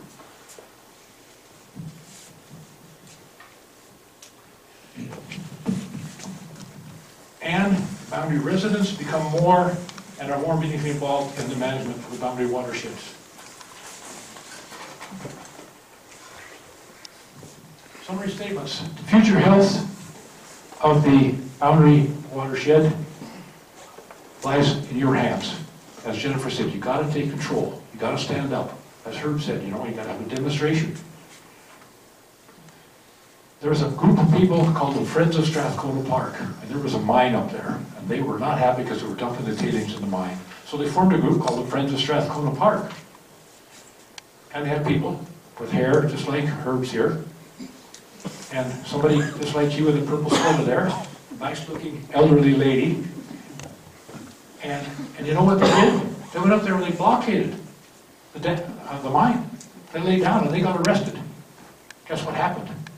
All made into a pressure, the mine stopped because some people were willing to stand up for what they believe in and get arrested. So be firm, be fair, but be persistent. Don't take no for an answer. So basically, the natural resources of BC belong to you, not to anybody else. They should demand and receive a much more meaningful say in their management. An acquisition of a large community forest and the establishment of an effective watershed management group would be a very good step in achieving this in the boundary. So I want to back up a bit because I missed some of my recommendations for time. I skipped a whole bunch there. But right now we have a group in the boundary, and I've been a member of it. It's called the Kettle River Watershed Authority. And that's supposed to be managing our watershed. Well, the authority is misnamed. There's no authority, can't tell anybody what to do. And in my mind, it's non-functional. It's not doing anything meaningful, very much meaningful. Can't say one thing because they'll call me on it. And I would like to see that restructured into a Kettle River Watershed Management Group or whatever that is made up of good representations, that people are invited to the public meetings, that the minutes are published on a website so you can see what they are, and that they somehow work and gain authority to manage the watersheds in a way they should be managed. Why not? Why not? Local people should be in control of that. So that's why I mentioned that watershed group. So I've always cherished, and I love freedom to manage as a professional. Man, I love that. I hate to be told exactly what to do. And I was one of the large proponents of results-based forestry. I just didn't like the prescriptive approach to Forest Practices Code. Results-based forestry has not worked very good. So now we're going to have a change. I don't know what it's going to look like. So we've got legislation coming. And we'll see what it's going to be. So I have, as many other people in BC, been disappointed with the results obtained under this new professional reliance model. They have not been near what they could and should be. Change is needed. They need to work perfectly so that the results on the ground and across the landscape clearly illustrate such improvements. We've got to do better. We can't have the floods keep washing it out. So you deserve no less. And I like this expanded community forest for the boundary TSA. So the Ministry of Forests, Lands, Natural Resource Operations, and Rural Development stated in their policy review intention paper that communities have expressed a strong desire for greater transparency and involvement in the development of forest and range resources. The Ministry is committed to an ongoing partnership with communities and stakeholders to work together on identifying opportunities to strengthen local engagement with and around BC communities. One of the best opportunities I see for that is a community forest for you people, for us. Ask for it. Hold, I think I got one more. Yeah, there we are. Hold the government's feet to the fire and prove up on this commitment. Hey, you guys said this. Do it. Don't take no for an answer. I want you to lay down in front of the legislature. Both of you. That's good. Thank you for the opportunity to speak with you. And just have one parting statement. You guys have really been an attentive audience. Love it. And this is a bit of a philosophical one, and it is not my own. Khalil Gibran, a long-term philosopher, wrote several books. Some of you may have heard of some of them. He's got one particular statement in one of his books that I thought was really fitting and will kind of convey the situation we are at here in the boundary IEA, all of BC. So how many of you saw the moon the other night come up over the hillside? It was clear, and saw the eclipse, eh? Wasn't that incredibly beautiful? Awe-inspiring, right? And so we just picture that moon, and my wife and I sit in our little cabin, little small house up in the woods, see that moon from the horizon, and the trees are silhouetted against that moon, right? Here's Gail Braun's little saying, trees are poems the earth writes upon the sky. But we cut them down and turn them into paper so that we may record our emptiness. Amen. Thank you.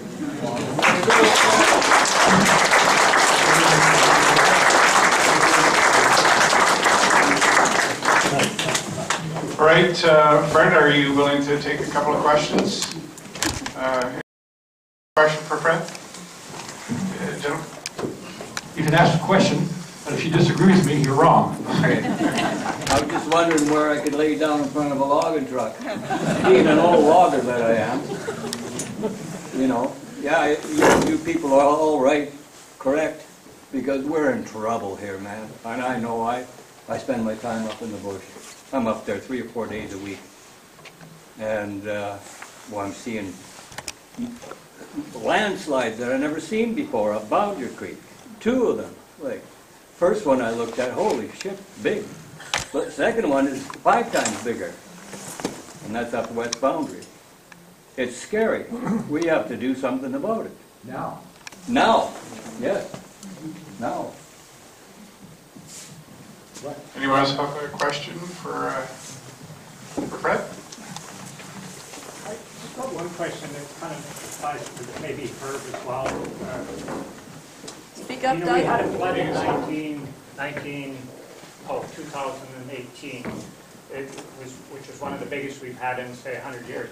But I was looking at a picture down at Studio 2, or Gallery 2, and there was a picture there of the flood of 1902, and it looked just as big or even bigger than the one we had last year.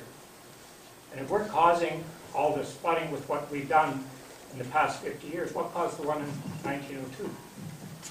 And there was floods also in 1892 and 1898, 1926, you know. Yeah. There's been floods kind of throughout history, long before. Okay, so the question was, early on, 1900s, 1902, we saw some pictures of the area, and in those years we had some floods that were similar to what we had this year. What's the difference? Well, again, I have to recall my history, and I've been in the area for 52 years now, so I know it fairly well. I teach fire management and stuff like that. And I've looked at lots of the forests, especially up the Phoenix Forest and other areas, and the miners in those days, first of all, we didn't have very good firefighting protection those days. We had railroad that started lots of fires, had lightning and some dry spells, and natural forest fires burned thousands of hectares, and that was, I think, is the reason why we had those floods in those years, because it takes time for them to green up. Yep, you're So right. you're saying that if we don't, if we were never here, there would be no floods? Oh, no, I didn't say that Is at that all. what you're saying? That seemed to be what you were saying. No, I didn't say that at all. For what No. reason? I just said, historically, in those days, we had lots of forest fires. We didn't fight them near as well, right? And let me give you an example, Doug. I cut down a tree, I'm about 420 years old. Okay, and it has several fire scars on it. You can call dendrochronology, you can date them by where the fire scar went.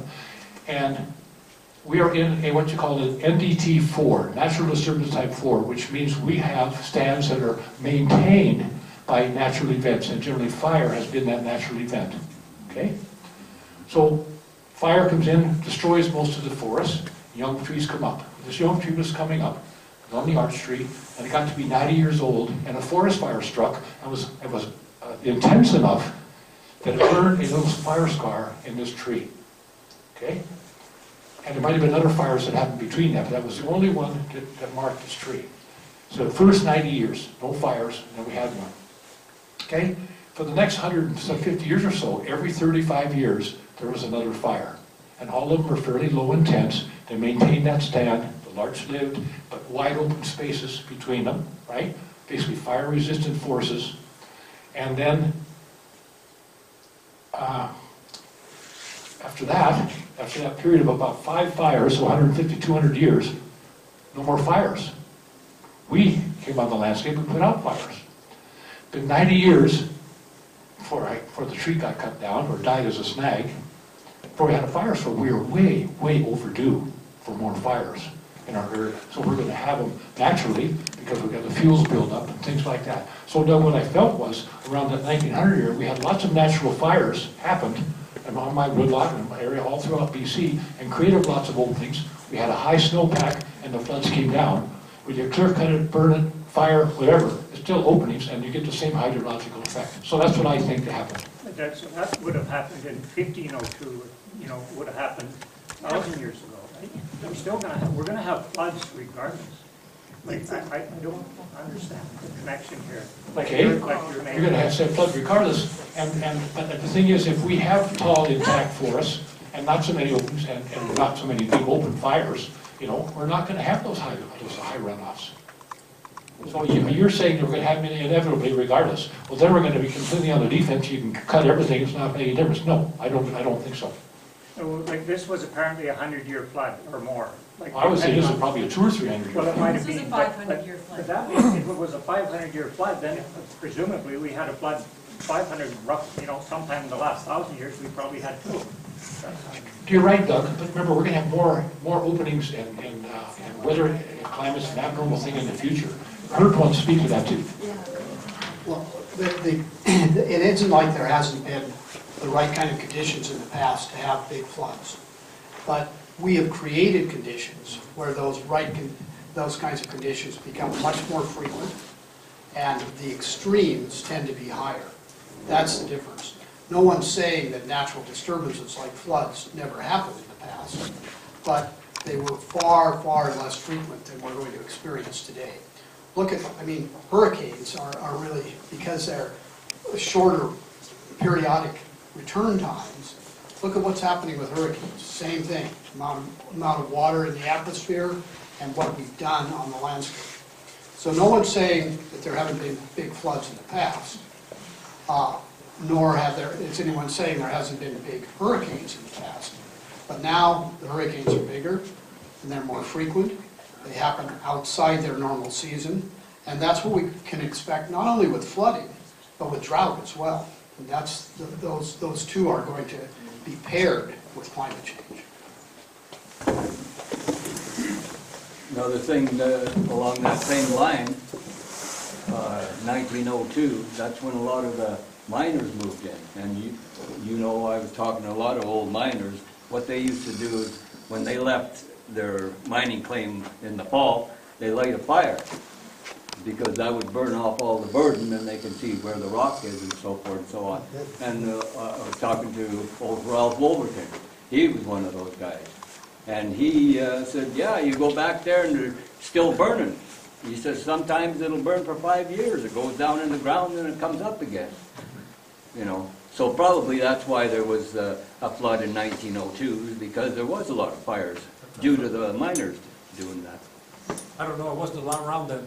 Well, neither was I, but there was an old fella that I talked to that was. Okay, well, thank you again for the evening, and it's a pleasure.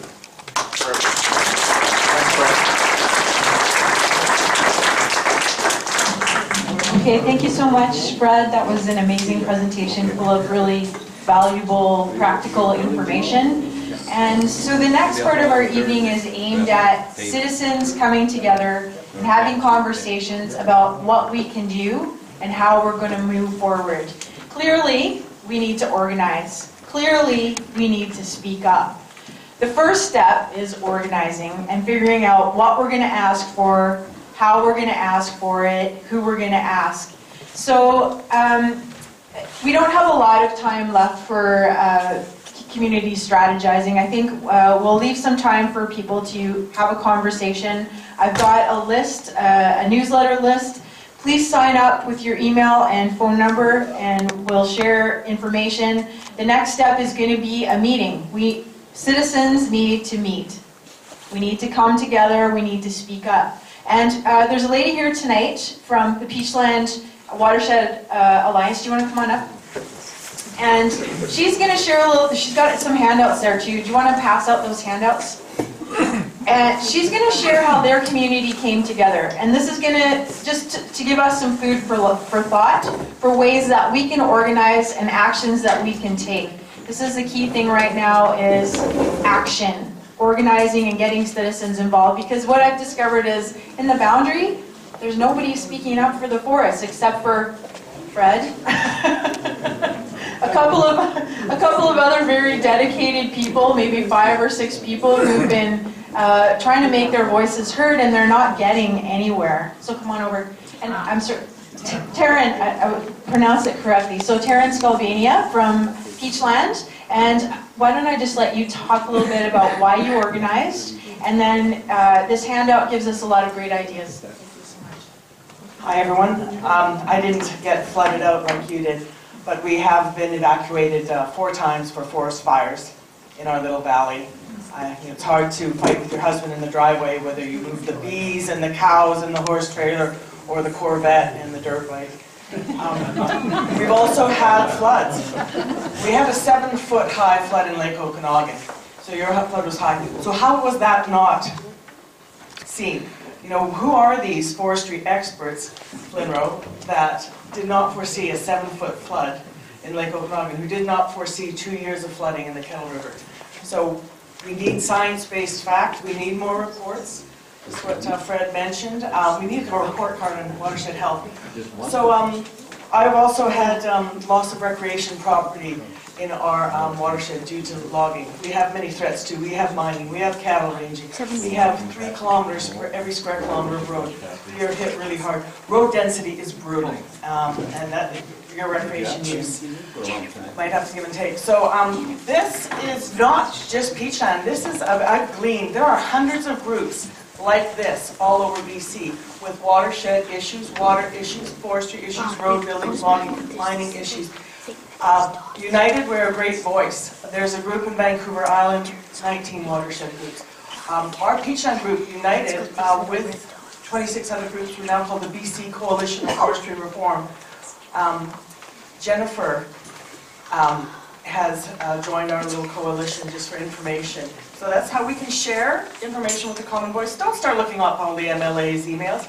Ask me for them when you write letters.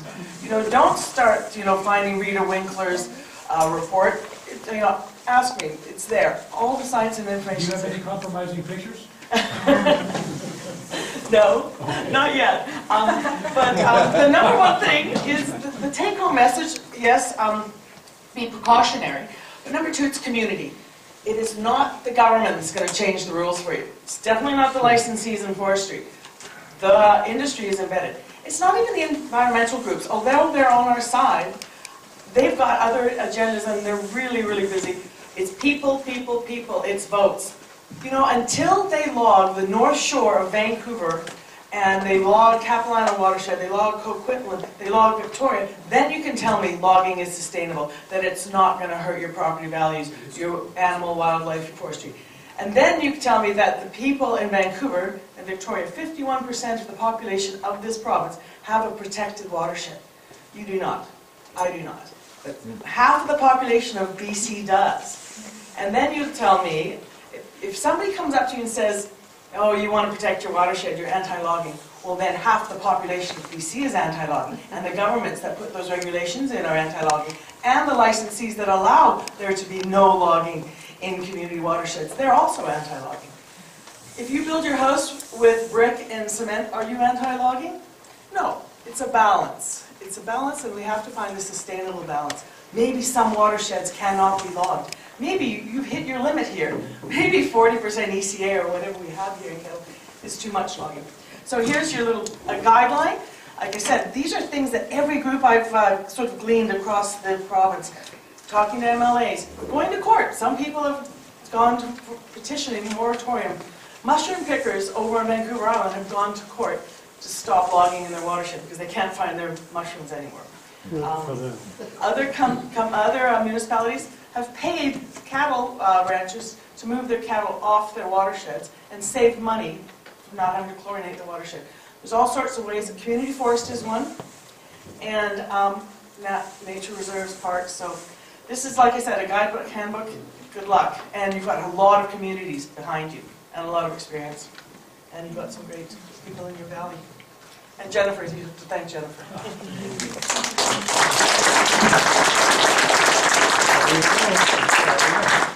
So yeah, some really great ideas. We're going to follow up this meeting with a citizens meeting so that we have time to talk, we have time to organize, strategize, and plan. This is a huge undertaking. It's going to take a strategy, and we're also going to have to get aligned with other people who are undertaking the same thing. We have to work together, and that means working together with other citizens across the province, and it means working with industry, and it means working with the government. So thank you all so much. Please feel free to mill around and talk until 9 o'clock. We have the place until 9. Thank you so much to the USCC Hall and to Larry. Where'd Larry go? Larry came and set up early, and he's going to stay late and take things down. Thank you so much. How to the people. And